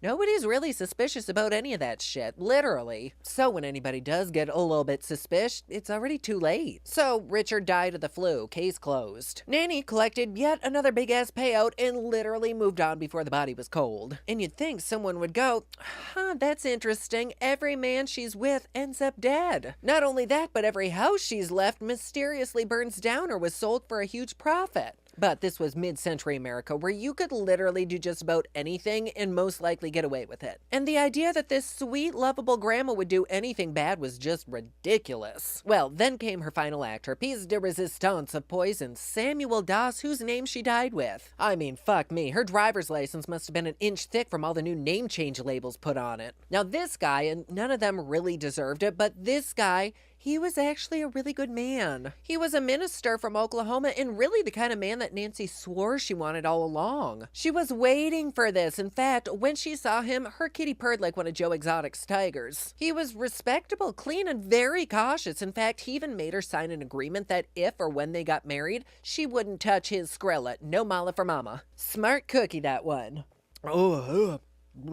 Well, they did indeed end up tying the knot in 1953, and she realized at this point that even though she couldn't touch his money, she wasn't marrying for love, she was marrying for momentum. She was honestly addicted to it, the romance, the attention, the fantasy of control. She kind of clapped her clam over the satisfaction of watching these relationships just crumble. But good old Sammy, he was not like the others. He didn't drink, he didn't cheat, his ass didn't even swear. He actually treated her well, but he also treated her like an adult, not some damsel in distress, which which for Nanny was kind of offensive. She kind of liked being thrown around because it's all she knew, because then she had a reason to kill them. And apparently, actual equality in a relationship would just be too much to ask for. Yet, even though she tried to find these flaws in these men, she still wanted to be adored and needed and had to have her manses rely on her. And this fella was pretty independent. Well, Nanny was still hoarding those romance magazines for the Lonely Hearts columns, and she was still writing to the men, so when Sam found this little hidden stash, he called her ass out. He's like, this is so inappropriate for a married woman to be doing. Like, pardon my language, but gosh darn it, what the heck or pecker are you thinking? And she just smiled that sweet little Alabama smile and said, oh, darling, you're right, I'll stop. So she poisoned his coffee. And the first dose, it didn't kill him. He was a tough old scone. It just sent him to the hospital with some pretty bad stomach pains, and the doctors actually ended up saving his life and told him it was just bad food poisoning. And instead of just resting, he was like, oh my God, Nanny, I am so sorry for getting sick. Like, he was so nice that he was apologizing for being ill. Like, what a trooper. Then she picked him up from the hospital, took him home, made him dinner, then killed him that night. And this time she didn't skimp on the arsenic. She dumped that shit in his stew like it was Creole seasoning. But the doctor found out Samuel had just been discharged pretty healthy 2 days earlier and was like,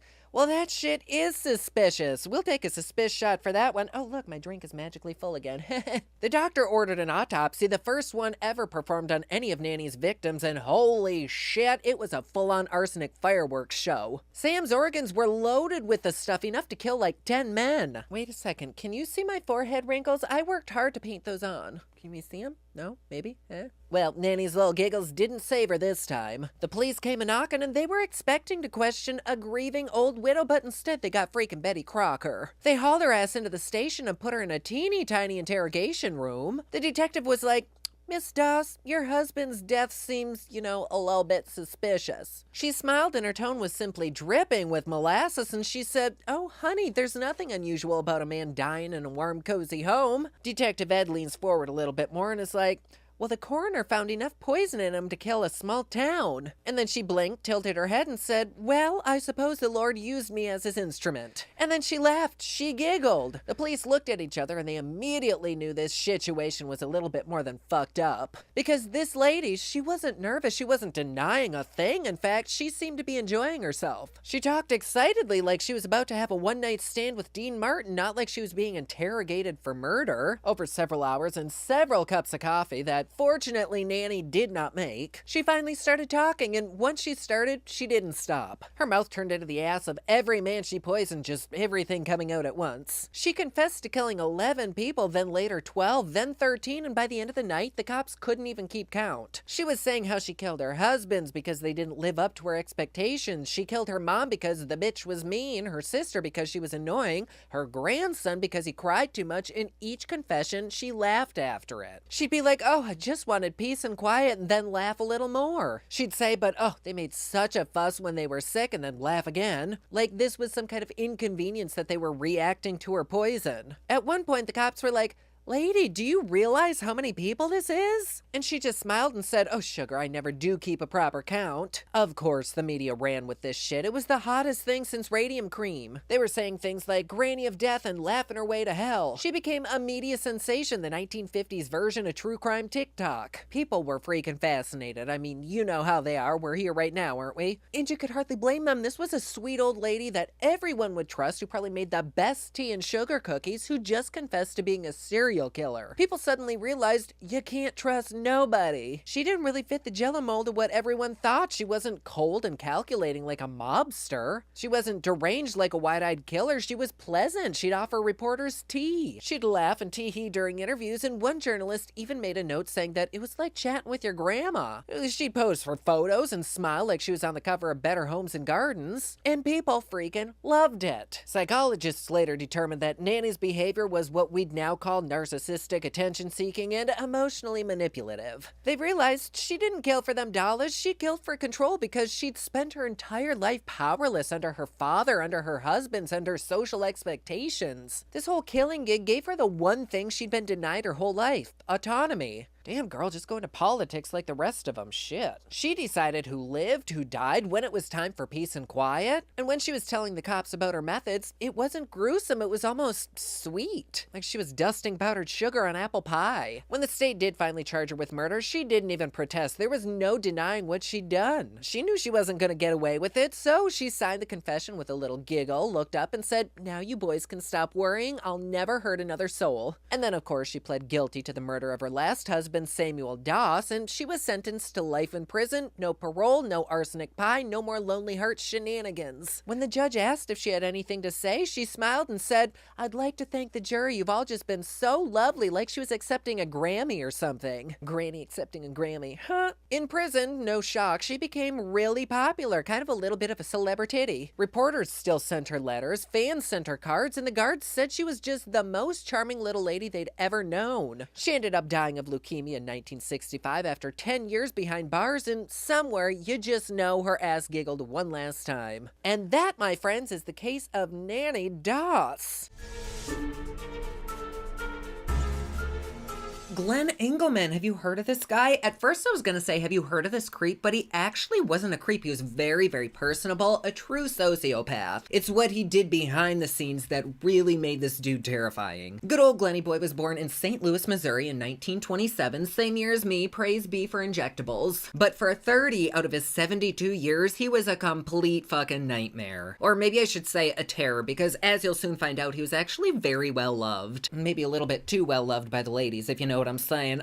But his life growing up was pretty damn good. His dad was a railroad clerk. His mom stayed at home. He wasn't the brightest saucepan in the cupboard, but he wasn't by any means like stupid. He was kind of at the middle meh level. A very safe place to be, just scooting along. But even though he was like meh up here, he worked his ass off and got a degree in dentistry. Like that is a huge accomplishment. No small titties. And then after Glenn graduated, he did enjoy his independence. He got married a few times, divorced a few times. Things just didn't work out quite like he had hoped, especially in the relationship department. We need a drink. I'm not gonna say he was a looker, but he did have this Bond-like ability to have women just become attracted to him. I don't know what was up with this dude, but it's like he squirted pheromones. He needed to bottle that shit. He was just a pro at getting the ladies. I heard he had a tongue like Gene Simmons, and that's all I'm gonna say about that. Not that I would care to find out, but I mean, curiosity. And as I'm sure most of us know, sex and a good time doesn't always pay the bills, and Glenn had all this freaking debt from dentistry school. Like, it was racking up. He knew he had a few options. He could work with a dentist that was already established, who had their own practice, but then Glenn would have to give them part of the cut, and he didn't like that idea. Plus, Glenn really wanted to be his own boss, and just a boss in general. That was his dream. Just the very thought of it excited him so much, he was practically shitting nickels. And Glenn was a money slut. I mean, relatable. And with all of that debt just piling up, at this point in his life, he'd probably do anything for a little bit of dough. So Glenn says, you know what? I'm fucking doing it. I'm gonna open up my own practice, and that's exactly what he did. He opened a practice downtown St. Louis, and he did really, really well. Like, he was well known, and he was very respected by the entire community for just having a huge heart. In fact, quite often with his patients that really couldn't afford to pay, they would come in, he would complete everything that they needed done, take their bill, and just take a lighter to it. Like, where the fuck were you, Glenn, when I needed 10 cavities filled? Damn. Well, dear Glenn, he was not able to keep his life quite as polished as those chompers that he was working on, but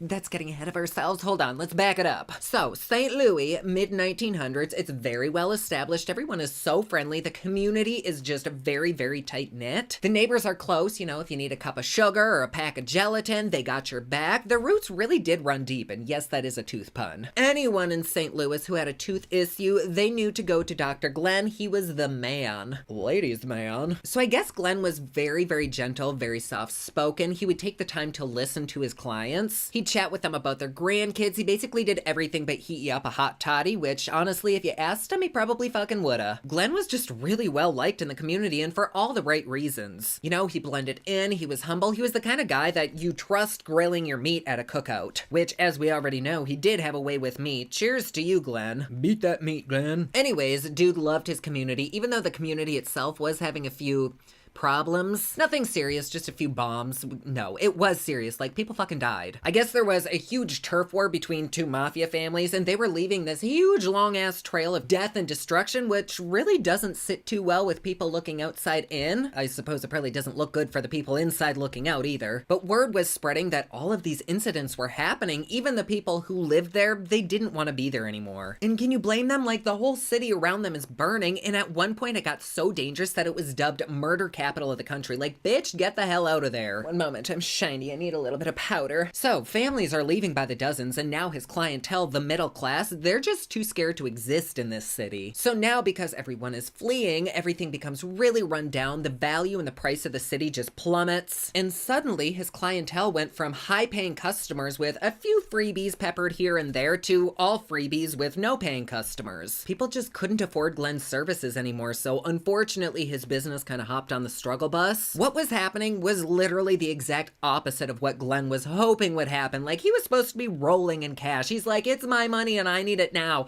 Oh my god, do you remember that commercial? The memories. Appointments started thinning out so freaking much that he couldn't afford to pay his suppliers. Like, shit was really sliding down the shutters here for Glenn. Glenn's neighbor and friend Sophie, who he owed quite a bit of money to, was also one of his suppliers. Sophie and her husband were owners of like a dental lab. They'd make dentures and bridges, pretty much any kind of dental appliance that he would need. And because he was so well respected in the community, when he'd say, oh, I'll pay you in full next week, she'd be like, okay, I trust you. Like, okay, Glenn, see you next week, and she'd leave empty-handed. But Glenn couldn't pay it. Like, there was no fucking way. Even if he had a whole month of high-paying clients, he couldn't afford it. His heart was bigger than his bank account because he was still providing so much free service to all of these clients. And the guy knows he's tanking, he knows these clients can't pay, but he sees somebody who needs help and he's like, I can't just let them be like this. And just to slap the guy's lovability on even thicker, Glenn would act like a father figure to so many children in the community and to a lot of kids who are homeless on the streets. If you didn't know all the terrible things that Glenn did, which we don't, you'd think that this guy deserved a freaking halo. Glenn would give these kids small jobs, be a mentor for them, and remind them that there is good in the world. He'd even take in young women so that they could get on their feet and at least not be on the street. I do air quotes because by the end of this you'll realize what I mean by take in. But one of Glenn's mentees, Nick, remembers walking to school and being so fucking cold because he didn't have a coat. And when Glenn found out about this, he gave Nick his coat and then after school drove his ass to Sears to buy him his own jacket. Like, what a good guy. Well, Glenn's all-time favorite employee just happened to be Nick's sister, Carmen, who worked under Glenn as a dental hygienist assistant. She was 20, she was just training for this position, but she was very eager to learn, which is exactly why Glenn brought her on board. He offered her the job with free training, and she was like, hell to the yes. And to her, Glenn was like some god to be idolized. Like, he just had that effect on women. It's so freaking weird. To Carmen, he could just do no wrong. Whatever he said was the truth, and that's that about that, damn it. Which sounds ridiculous as an outsider looking in, but Glenn was just that good. After all, Glenn was this big pillar in the community, and he was taking time out of his day to personally show Carmen the ropes of dentistry. And he had a very hands-on approach, or should I say handsy approach? I don't know, like you wanna love this guy, but also just wait. Anyways, rumors start going all around town that Glenn and this attractive young beautiful worker are putting the ass in assistant. Oh, we love a good bit of juicy gossip. And this was only a rumor, but remember, people thought his Lucky Charms were just magically delicious. And Glenn's current wife, Ruth, obviously wasn't too keen on this hands-on approach. After all, they'd been married for like 10 years and they even had a 6-year-old child together, so of course she wasn't happy about this. Cheers to you, Ruth, we get it. On many occasions, Ruth would go into Glenn's office and find him touching Carmen's hands or directing her arms, you know, training her hands-on, and Ruth would be like, what the fuck is happening? And Ruth is no fool. She knows his ass was married twice before her, and she knows exactly why those two marriages failed. But then on the other hand, I have heard that Ruth was very short-tempered, super combative, and almost looked to pick a fight, but I don't really have a reason not to trust her. But Glenn would tell Ruth over and over again, like, look, love, chop, there is nothing happening between Carmen and I look at her like a daughter. Ruth didn't buy that bullshit for a second. She would more often than not just storm out of the office in a complete tizzy. But again, who could blame her? Like, how would you feel if you walked into your partner's office and you saw them being very, very close and handsy with somebody younger, somebody prettier, somebody who just isn't you? He would deny and deny to Ruth that anything happened, then he'd go back and apologize to Carmen and say, you'll understand one day when you're married. He just didn't know what to do because he did love his wife to bits. He truly did. But he had also known Carmen for like 18 years, since she was 2 years old. And Carmen, she was young young, she really didn't know what she wanted to do in life, and Glenn was kind of hoping that with his fatherly guidance, he could maybe help her get her shit together faster. He'd tell her, you don't want to grow up, have 8 kids, and be poor like your parents. Like, you need to make some money and get the fuck out of here. You know, find a strapping young man that has good benefits and jump on him like a fucking bounce house. Which seemed to be good advice because one day while Carmen was working, a young man named Peter dropped by and instantly took a liking to Carmen. And the feelings seemed to be mutual. In fact, Carmen and Peter had dated previously in high school, so there was already a little bit of a flame that was burning. But like a lot of high school relationships, after graduating, the relationship just fizzled off and they hadn't seen each other since. Peter is obviously now a little bit more grown up. He's got a great job. He's rising in the ranks. And Glenn, being like a daddy to her, instantly took notice and really encouraged Carmen and him to get back together. And it was almost like Carmen craved Glenn's approval because he was such a father figure towards her. Peter was all for courting Miss Carmen. He'd bring her flowers and chocolates during the day, write little love notes. And to both Glenn and Carmen, this was like a freaking dream come true. Glenn was just so proud of his like mock adopted daughter. And all while this little Taylor Swift love story is happening, the town is still burning down around them. Like the mobsters are just destroying everything. But still Glenn kept chugging on with his practice. So now a year goes by since Carmen and Peter reunite and things seem to be going pretty good. In fact, they kind of want to get hitched and Glenn could not be prouder. He just really wanted to see her succeed so freaking much and so he'd help her look for other jobs at other practices. But Ruth still had this deep feeling in her gut about Carmen and Glenn's closeness. Like she'd see the way that Carmen looked at Glenn and she just knew there was something there. Always trust a woman's intuition. But also Ruth had other things to worry about that were very, very important, like the failing business. Bills were piling up, they were going unpaid, like they were in the red here. So just to kind of ease the tension, in 1976, Glenn decides to throw a neighborhood barbecue and Ruth is like, with what fucking money, Glennon? You know if they use your whole name, you're in trouble. But still the party goes on and Glenn is like, this could be really good for business. We can put on a successful facade and try to draw people back in and remind them that they need to come to the dentist. In his mind, this was an investment, like this party would pay for itself with a new clientele. And a lovely soiree it was. Everyone had hot dogs and burgers, all the adults had drinks, kids were running around being little terrorist shits. It was just a great time, that is, until Sophie approached Glenn. She comes up to the grill where he's standing and confronts him and is like, you can throw this huge ass party, but you can't afford to pay me? Like, what the literal hell, man? Like, thanks for the invite, but priorities. And Glenn's like looking around, people are starting to stare at him and he's like, I'm so sorry about that, Sophie. I will get shit figured out first thing in the morning, I promise. It was just kind of really awkward because just like Glenn, Sophie was super well respected in the community and there was never really any tension between Sophie and anyone. Like she was lovely even when she had to be a bee in a bonnet about this kind of shit. And so she just walked away. Glenn found Carmen and they both ended up kind of hiding away in the garden. Of course, Ruth instantly notices that her husband and this pretty young trick are out by the roses canoodling. And then finally, Peter takes notice and is like, where is Carmen? Ruth points to the garden and holds Peter back and says, look at the way that my husband is looking at her and look at the way that she's looking at him. There is something between the two of them. You need to keep her away from him. Well, every dentist knows what a decaying tooth looks like, yet Glenn still couldn't see the decay in his marriage. Ooh, that was deep. So by the end of the summer in 76, I don't think even Novocaine could have helped with the pain that was about to happen. The turf wars were raging on, people were leaving town left and right, but Glenn was still drilling and filling. And with every filling, it seems as though his attraction to his young assistant would get stronger and stronger. Cue the cinematic ahs, but no, shoot them down because there's no ahs for this. Ruth was still onto them, but Glenn would deny and deny. In fact, he would encourage Carmen and Peter to really work on their relationship, you know, go on dates, have babies, the whole shebang. So a few months after the little barbecue soiree, Carmen takes Glenn's advice to take Peter on a little date. They go out to some caves to go hiking. And for some reason, Carmen brought this huge ass purse on the hike. I don't know why. Like she could have brought a fanny pack or a clutch, literally anything. But no, she brought this giant fucking tote filled with who knows what. So shortly into their little trek, Carmen realizes this was a big ass whoopsie and she wants to go back to the car to quick drop this off. Peter's like, I understand, you go. I'll wait here. I'll see you in a second. So Carmen quick skedaddles and drops her bag off and heads back to Peter. But all of a sudden, as she's approaching Peter, she hears this loud boom. It sounded like a boulder fell from the top of the cave and crashed to the bottom. But it wasn't a boulder. It was Peter. That loud noise had been a gunshot and now she saw Peter holding his chest with a bullet hole in it. Carmen runs towards Peter and starts screaming for help. Her cries start echoing around the caves and somebody hears her and calls the police. Paramedics did get there pretty quickly, but sadly by the time they got to Peter, he had already moved on to his next adventure and there was really nothing that they could do for him. He was gone. Detectives were immediately called and the moment they arrived to the scene, they noticed some cans hanging nearby for target practice. And then just behind the cans and where Peter was a giant taped off X on the rock wall, which was obviously a target as well. So detectives keep looking around the area, and a little ways away in the grass is a discarded gun, as well as a half-drank bottle of Boone's Farm and a few bullet shells. Love me some boonies. Oof. The detectives start forming a picture in their head because it was clear what had happened. Somebody was drinking, they had set up some targets for practice, and because Peter had died right in front of the big-ass X, it was clear that he must have walked in the bullet's path. I would think that the shooter maybe would have seen Peter in the scope, but I don't hunt, so I don't know. But target shooting in this area really wasn't that uncommon. Like 95% of people had guns like this. Owning a gun was like owning a frying pan out there. So if you're just looking at all this evidence, it's clear that this is just a terrible accident, but detectives think that maybe whoever shot Peter wanted them to think that this was an accident. Because nobody in their right minds would set up all these cans, put this target on a rock, and only have like 2 or 3 bullets with them. Like there should be a box of ammo. Why would you have more targets than you have bullets? And if you're bringing a bottle of wine to this shindig, you sure as shit are gonna be there longer than it takes to shoot off 3 bullets. This is suspicious, and it's time for our first suspicious shot.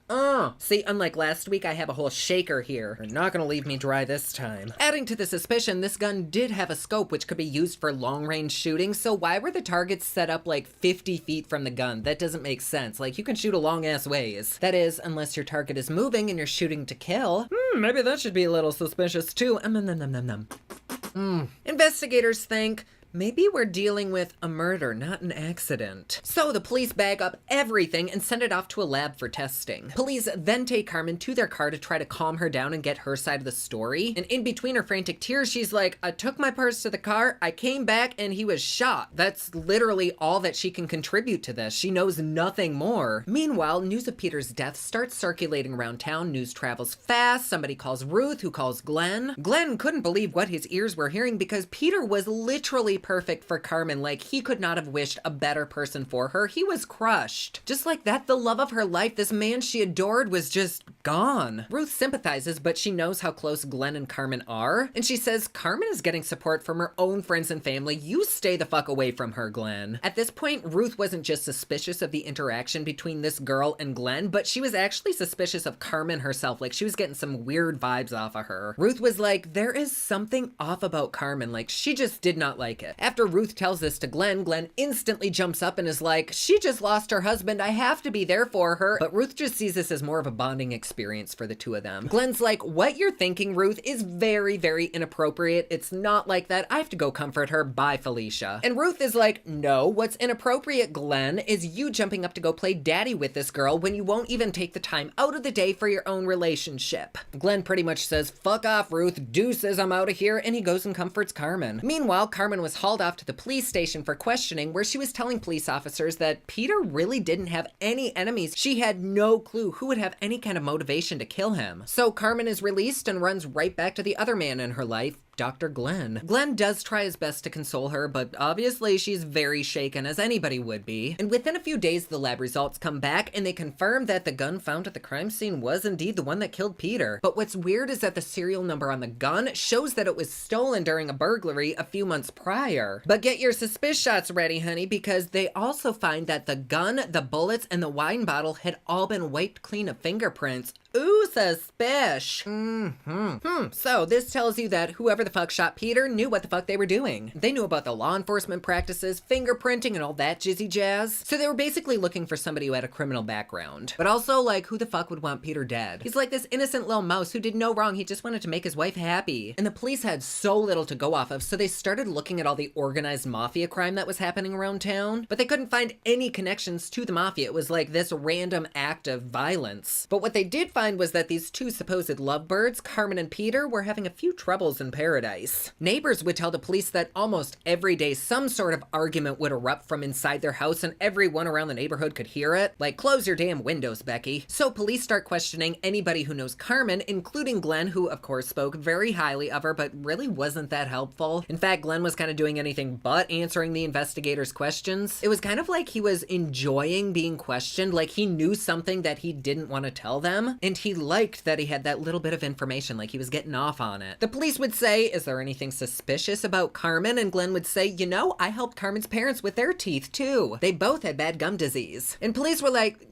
It's not what we asked you. We asked if you know who killed Peter. We don't give a fuck about gum disease. And he'd say something like, I got new lab coats, you wanna see? So police were like, fuck this clown with a rubber spoon. So police call his questioning off and were like, let's just go find Carmen. So 2 days later, they knock on her door only to find out that she had actually been checked into a psychiatric facility and lawyered up. And she was being advised by those lawyers not to tell police anything. So with zero information from Carmen, no information from her old boss, the case kind of fizzles out and dries up. And meanwhile, just like always, bombs are happening all around town, but Glenn didn't see all the personal bombs that were happening right in his own life. Ruth decided she'd had enough of Glenn's bullshit and their marriage was just kicking up daisies. So after 10 years, Glenn and Ruth finally called it quits, which came as a surprise to literally no one. And now he had his neighbor Sophie riding his ass. She would come into the office and ask for money while he was drilling on a patient. And this really pissed Glenn off, but she's like, you're pissed off? You've stiffed me and my company for years and have promised over and over again to pay me in full, and I've never seen a cent. And honey, just like your lay count, that bill keeps growing. And Glenn was always like, oh, you'll get it, you'll have your money, I'll pay it, but it never happened. And at this point, he now owed Sophie 18 grand. This is in 1980, so 18,000 bucks is about $90,000. That's a lot of cashizzle, mahizzle. So Sophie served him with a red stamped bill saying, you need to pay this bullshit in full. Like, she meant business, she wanted her damn coin. And just like that, Glenn's bubble burst. He felt so defeated. The city he loved was burning around him, his practice was crumbling, his marriage failed, he owed his friend and neighbor an ass ton of money, his adopted daughter was now in a mental facility, her husband had been killed with no leads. Like, what the fuck was the world coming to? The only thing Glenn could do was just kind of bury his head in the sand and keep on working. Time moves on, and on a chilly January day in 1980, Glenn is working on a patient when he hears this huge bang from outside the office. I'd hate to be that patient, my god, he probably took out her uvula from fright. He did try to remain calm, but the first thought in his head was, shit, the mafia has made it to my doorstep. He was one of the last remaining businesses in town, and he really knew it was only a matter of time. He drops his utensils onto the tray, tells the patient, give me just a second, runs outside the practice to find a car just completely blown up into two. Apparently, a bomb had gone off, and it was strapped underneath the driver's seat, clearly meant to kill the driver, but most likely everyone in the car, which police soon found out the bomber had accomplished what they had wanted. A crowd immediately began forming, and the police were just doing anything they could to find out exactly what the fuck happened. They were finding bits and pieces of body parts and car parts scattered all over the area hundreds of feet away. Like, this was a big ass bomb. It was no accident. Police start collecting jewelry, clothing items, and they put it in a little pile, and in the crowd is Sophie's son, who recognizes this jewelry and clothing, and he says,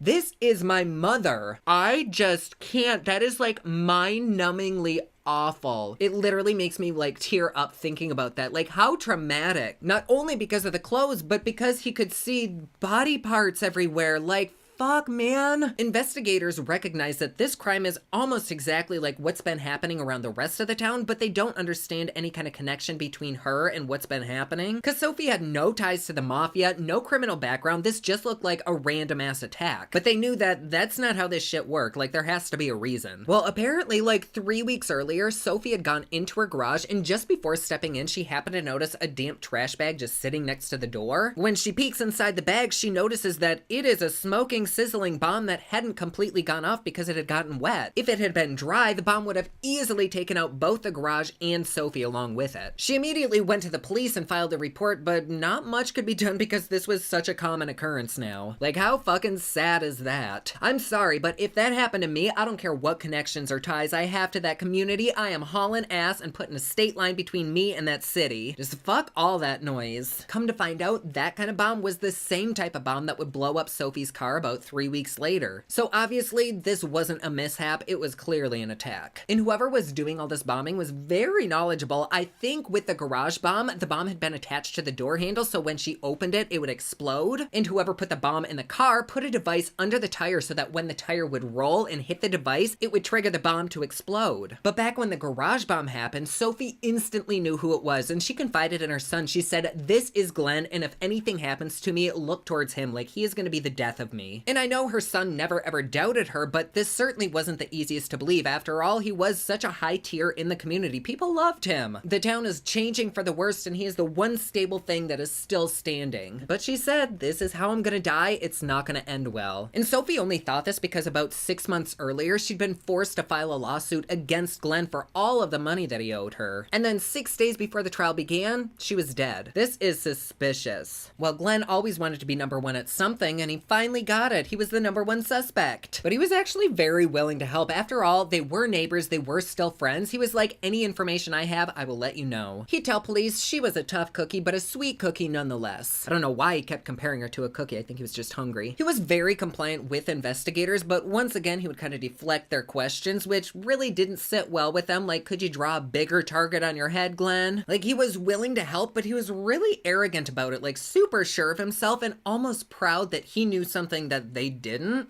Okay, well, I'm calling suspicious shot on that one. He was smoother than buttercream, and there was no way anybody would ever be onto him because he covered all his tracks. He even pulled his appointment book to show the officer how full it was, so clearly he couldn't have had time to plant a bomb. He would deny having any involvement with any kind of bombing, but he'd do so while smirking.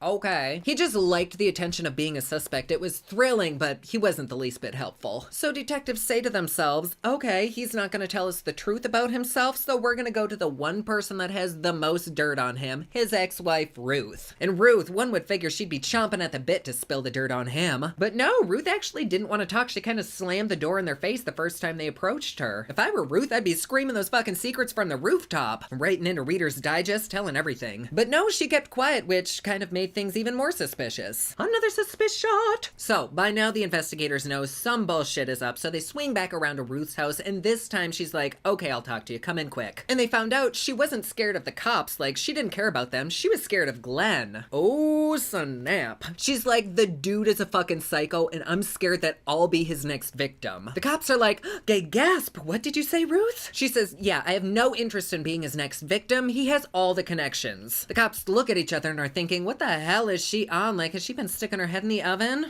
Just wait for this. She continues and says, those mobsters that have been going to war and have been wreaking havoc on the town, yeah, those are Glenn's childhood friends. Glenn, the guy who did all this work for free, it turns out wanted to be a glorified mobster, like in the movies. He idolized this Hollywood-esque image of being a mob boss, someone who can shake shit up and get shit done. And Ruth knew all of this. She was scared she'd get taken out just for having this information. Just the fact that cops were already at her house made her a target. That's why she turned him away the first time. And the cops asked, you'd get taken out like Sophie? And she said, yeah, like Sophie and so many others. Well, by now the cops' sphincters are clenched so tight they could crush a pearl, and they're like, what do you mean others? Then, without even batting a lash, Ruth drops the bomb that they actually were wanting. She says, Glenn never has a problem that can't be fixed with murder. And Ruth says, he's killed so many times, even before we were married, and trust me, he will kill again. Like, this was almost a game for him, and it was a game that he kind of enjoyed. Ruth recalled a man named James, who Glenn's ex-wife married after she and Glenn got divorced. Oddly enough, James was mysteriously shot dead in the middle of the street, and the ex-wife and Glenn split the $64,000 life insurance policy that she'd taken out on James. The cops are like, what the balls? We never solved that murder. And Ruth's like, you did now. So she starts pouring out all the murders that she can remember. Like the one 5 years later when Glenn's business partner died in a supposed freak accident. This was no accident, Ruth told the cops. No, Glenn took this guy out into the woods, bashed his head in with a rock, threw him into a really deep hole with some dynamite right after him. And how convenient that Glenn and his alleged accomplice had just taken out a life insurance policy on this gentleman. By accomplice, I mean some random ass mistress that Glenn would coax into helping him do his dirty work. Oh, and a year later, Glenn and a different mistress accomplice broke into a house, killed the mom, killed the dad, killed the son, killed the whole family just to get a part of the estate. And then there's the mysterious death of Glenn's assistant's husband, Peter. Ruth doesn't have proof, but she is 100% positive that Glenn had something to do with it. So now I realize why Ruth didn't want Carmen around Glenn. It wasn't because she was scared of them being handsy, it was because she didn't really want that life for Carmen. Glenn was apparently a living Axe commercial and was just able to turn women into putty, and Ruth knew that. She also knew that every single murder was about money, and every single murder, he escaped completely unscathed. This guy got away with being a cold-blooded serial killer for over 30 years. years. Ruth then says, well, not exactly a serial killer because everyone who died, someone had arranged for their death. Glenn was just the one who carried it out. He was living his mafia mobster dream as a hitman. The man who helped the poor fix their teeth was a killer. What? The cops are obviously intrigued but are completely baffled on how they're going to prove any of this because what was said to Ruth during her marriage to Glenn is privileged and cannot be used in court. I don't get that, but okay. Like, if you have information that could completely alter shit, like, why not be able to give it? But maybe it's so that bitter exes don't make up shit just to be spiteful. I don't know. If anybody's interested or knows, let me know down in the comments below. It doesn't matter because Ruth is like, fuck no, I will not testify. He'll have me 6 feet under by tomorrow. The cops' brains start turning and they're like, we could protect you. If you comply, we can put him in prison and you will never be in danger ever again. All you have to do is get him to talk while wearing a wire. This is just like a fucking movie, right? Which is somewhat sadistically funny because that is exactly how Glenn wanted his mobster fantasy to be, like a movie, except the movie was now against him. So Ruth, a mother with no police training whatsoever, is supposed to strap on a wire, maintain composure, be completely nonchalant, and somehow lure a confession of at least 6 murders out of a professional hitman. I'll take a sip for you, Ruth, cause stressful. Well, Ruth is feeling her inner spy that day because she says, you know what? I'll do it. I think at this point, she kind of knew that Glenn would somehow find out she'd spoken with a cop, so if she didn't put on the wire, she'd be dead anyways. But she also knew that if he found the wire while they were talking, he might pop a cap in her ass right then and there too. Death was a very high probability here. Isn't that frightening? Like, fuck. So the cops say, what if we don't wire you? What if we just put a bunch of microphones in the room? How about that? She agrees, and police ask her to focus on the most recent victim, Sophie. Ruth was to call Glenn and lure him to her house with the one trick that always worked with him: sex. Such a man. Meanwhile, while they were getting their little freak on, agents would be in a nearby van listening in on the microphones that they had planted all over the house. It was just like the movies, and it was a seamless, simple plan. So Ruth calls Glenn up and says, hey, Papa Bear, you want a little pillow talk? What a way with words. And so, like pretty much any man would do, he hauls his ass over to her crib. She's surprisingly calm when he arrives, and he doesn't even question anything, so they just hop straight to Pound Town. Unfortunately, though, in bed, she's not quite as smooth. I don't mean like she hasn't waxed in 50 years. I mean like she is not good at interrogating. She starts off with, I want to know all your secrets. I mean, weird thing to say, first of fucking all. Ruth, maybe you should have one of these. Could you be any more obvious? Like, calm your tits, girl. This is like anal. You gotta ease your way into it. But he bites and he's like, oh, you're talking about Sophie? That stupid lady deserved to die. And Ruth's like, you don't have any remorse over killing people? Another very suspicious question. Cheers to you, honey. Don't quit your day job. Well, now Glenn starts smelling the manure and he's like, that is a weird ass question. I do not kill people. I've never killed anyone. And you saying that makes me think that this room is bugged. So Glenn gets really pissed and grabs a hold of her and starts shaking her, screaming that this room is bugged, isn't it? Fortunately, Ruth was much better in the sack than she was at being an undercover spy because she said, why don't you check me for a microphone down here, and pushed his head down, you know. Get it, Ruth. Little mistress of the night, you go, girl. So her first time as a secret agent 007 undercover super spy was unsuccessful. So she'd just have to try a second time, except this time she was going to be fully clothed in a coffee shop wearing a wire. This is literally a fucking movie. Like, honestly, could you imagine walking into Starbucks for your skinny, non-fat mocha no whip and somebody in there is a killer and somebody across from them is wearing a wire? Somebody get Sandra Bullock to be in a movie about this because this is juicy. Anyways, they meet at the coffee shop and Glenn starts spilling his guts to Ruth. He says, you can be intimate with anyone, but the best feeling ever is when you can be homicidally intimate with someone. What? Bitch, please. Glenn said he remembered one morning at work when he asked Carmen how her morning was going, and she said fine, and in that instant, he knew that their brains were like connected. They shared that murderous intimacy. So he and Carmen decided to find a victim together. Someone who had great benefits, who was pretty high in the company, but not so high that their death would cause a kerfuffle, and Peter fit that description to a T. So Carmen used her charm on him, made him believe that she was actually interested in him, eventually married him, all to kill him and split the insurance money with Glenn. In reality, she hated the shit out of Peter, and that's why they could always be heard fighting by the neighbors. All those times that Ruth would catch Glenn and Carmen being close together, they weren't canoodling, they were actually discussing the plan to kill Peter and make sure everything was still running smoothly. And Glenn would tell her, now Carmen, if you ever get nervous, just think about the money, all the clothes and the jewelry you can buy, and that would instantly ease her mind and give her the drive to keep going through with a plan. Glenn was a true pro. He would find young, vulnerable, gullible women, tell them how to make an absolute ass ton of money. They didn't have to do anything. He would carry out the whole thing and nobody would ever get caught. To someone who may not have ever had the finer things in life, that offer can sound pretty damn tempting. And for Carmen, the offer was sweet, but her gut was kind of telling her to maybe not do this. So by the time she actually had mustered up the courage to back out, it was already too late. The gun had been shot, and that's why she started screaming, because she wasn't supposed to have screamed. So with the staging of the Boone's farm and the gun and the bullets, that was all last minute. Glenn ends up being arrested, and who do you think received immunity for being the star witness to the case?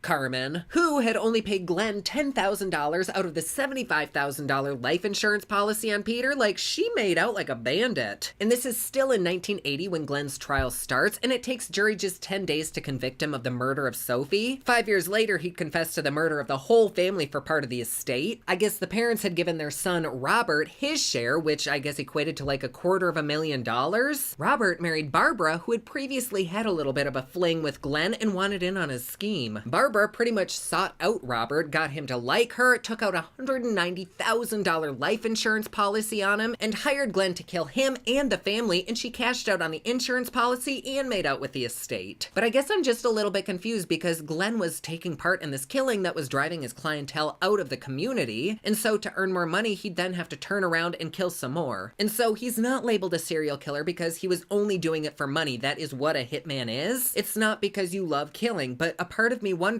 like, Glenn knew exactly what he was doing by driving the community out, so did he kind of like killing? I don't know if Glenn was part of the original killings and bombings that started driving people out of town, so maybe his clients were already being run out before he started killing, I don't know. But also, he didn't have to do all of that dental work for free. He could have easily moved his practice to a richer city. So in some ways, it's almost like he put himself in this position so that he could keep killing. It's just all very suspicious. I do know that Glenn found quite a bit of enjoyment in planning a kill. Like, he was absolutely titillated over planning an assassination. It started with bludgeonings, continued on to shootings, and then ended with car bombs. And it was later found by investigators that he had actually been planning several more kills. But he got caught, so that kind of put a damper in his plans. And his little Hollywood mobster fantasy actually did make it to the silver screen. Several movies and shows were very loosely based off of his life, but still, like, fuck Glenn. Anyways, Glenn did receive multiple life sentences, and I think I read that Nick, the guy that he gave his coat to, was also in on it, and he got a sentence as well. I'm not positive, but I think I remember that. But Glenn passed away in 1999, and from all of the murders, he was sitting on nearly $500,000. I have no idea where the fuck that money went, but it's certainly not in my bank account.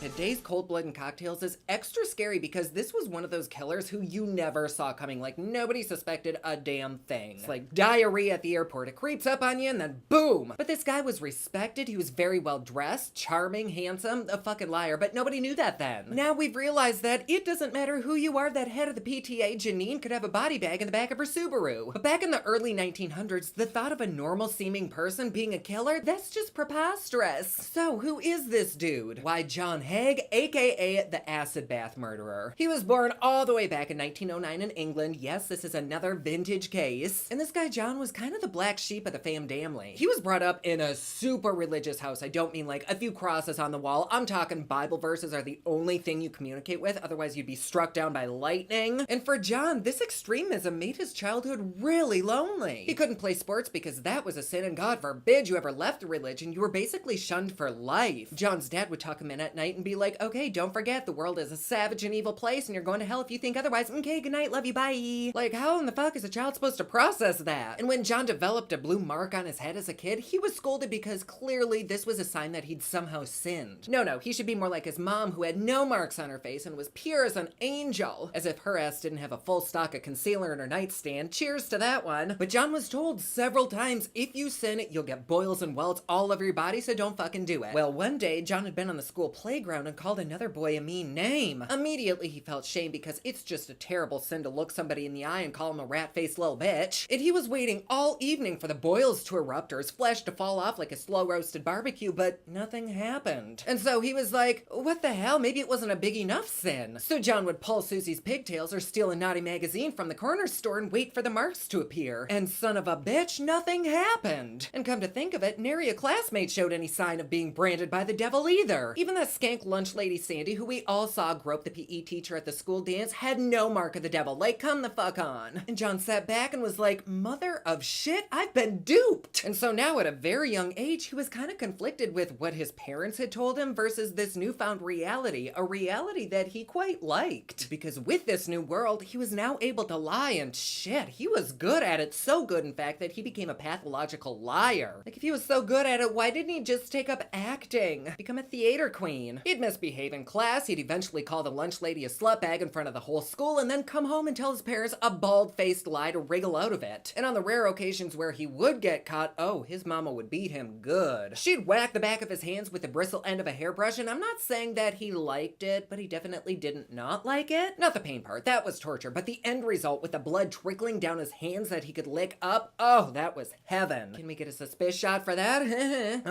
Oh, that's a dangerous drink.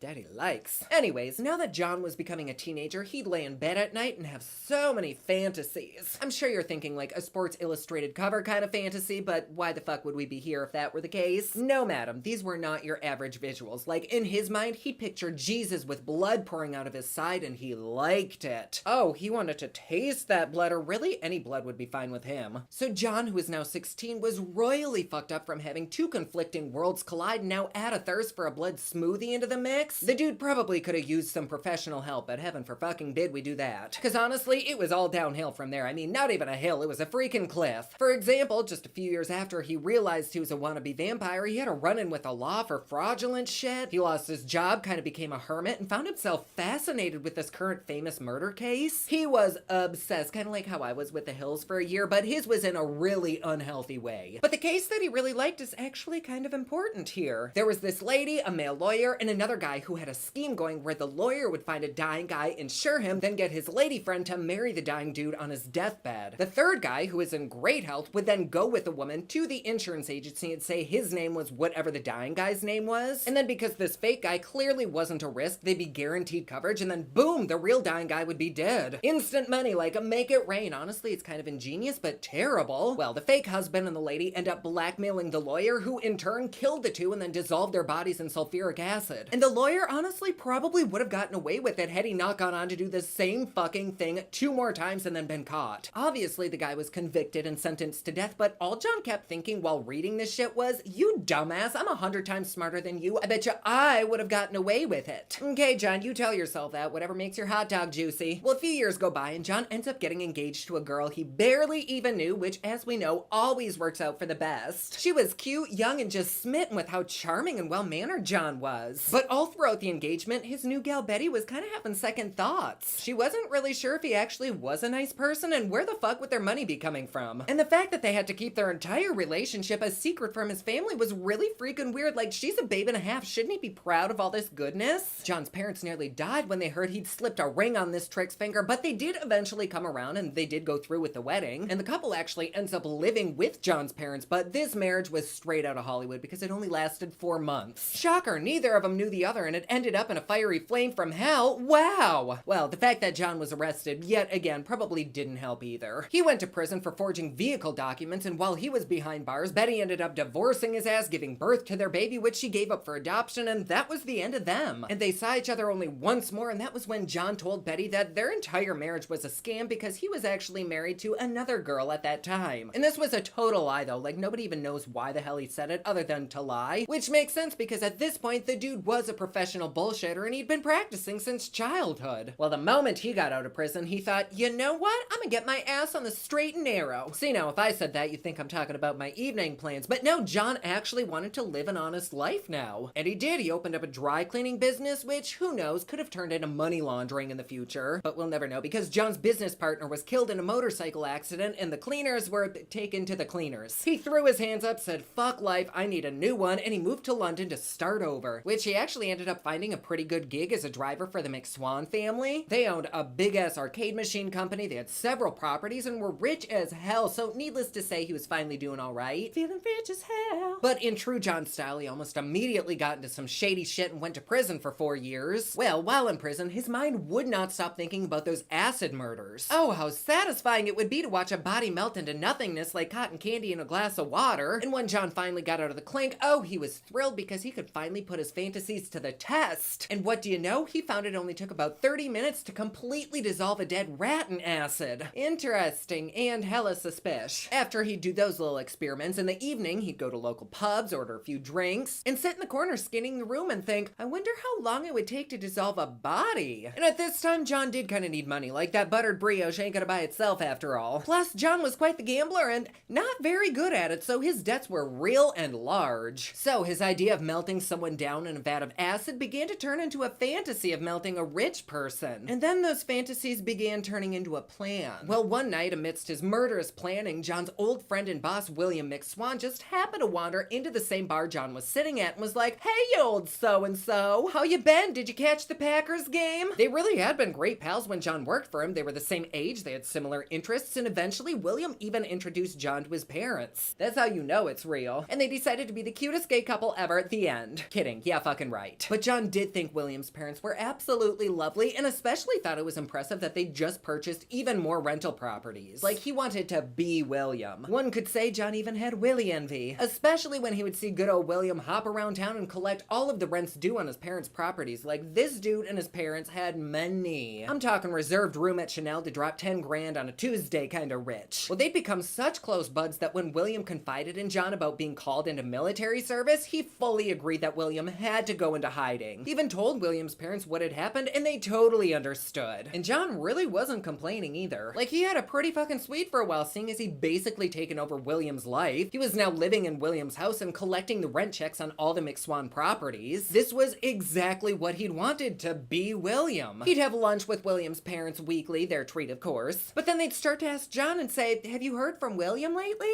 And John would be putting caviar in his toasted crumpet and say, no, which was honestly the truth. And William's parents became very curious and a bit worried when, after a full year and the war was coming to a close, he still didn't return. Turns out that whole military hiding story was just a bullshit cover-up, because John's bestie boo, Willie, well, he was dead. Shocker, right? And probably suspicious. In fact, by the time John had told William's parents he'd gone into hiding over a year ago, William didn't even have a body anymore. John made sure of that. John had been on the prowl looking for a rich person to kill, and so when William walked into that bar that John was in that night, he'd unknowingly signed his own death sentence. John had always been jealous of William, and after hanging out multiple times, William had been comfortable enough to be lured into John's basement. I know, I'm just as surprised as you are that a windowless white van wasn't involved, but here we are. But no, John was like, dude, come look at my giant fanny pack collection, you'd love them, and then bang! John hit him over the head with a lead pipe, knocked him out, and put him into a barrel of concentrated sulfuric acid. While he was still alive too, I mean, not for much longer, but can we get a fucked up shot for that? He checks on William a half hour later, but it seems like humans might dissolve a bit slower than his rats did. But 2 days later, when he opened that barrel, all that was left was pretty much sludge. Can we get another icky shot? Oh, I might need another one of these. Oh, how about that? Just like magic. Oh, wow. So, in the middle of the night, John heaved that barrel up his basement stairs like a fucking demonic Santa Claus, dragged it out to the curb, opened the manhole cover, and dumped it. Like, how fucking sad. An entire life just turned into liquid and poured down the drain. Like, all murder is sad, but there's just nothing left of you. This, my friends, is why you should always use a water filter. This is straight out of the tap. No, but seriously. Anyways, a year and a few months go by. William's parents are like, where the fuck is he? The war's almost over. So John's like, it's time to start planning the second bit to my plot. He calls William's parents, is like, oh my god, come the hell over. William is back from hiding in Scotland, party at his house. So the parents come over, apple pie in hand, and just like their son, get lured into the basement and hit over the head with a fucking lead pipe. John melted their bodies, dumped their goo into the manhole, and went on his merry way. He ends up cashing everyone's pension checks, selling all the McSwan properties, all for around 8,000 pounds, which today would only be like 130,000 pounds. Like, what the fuck, right? 3 lives lost for 100 grand? What the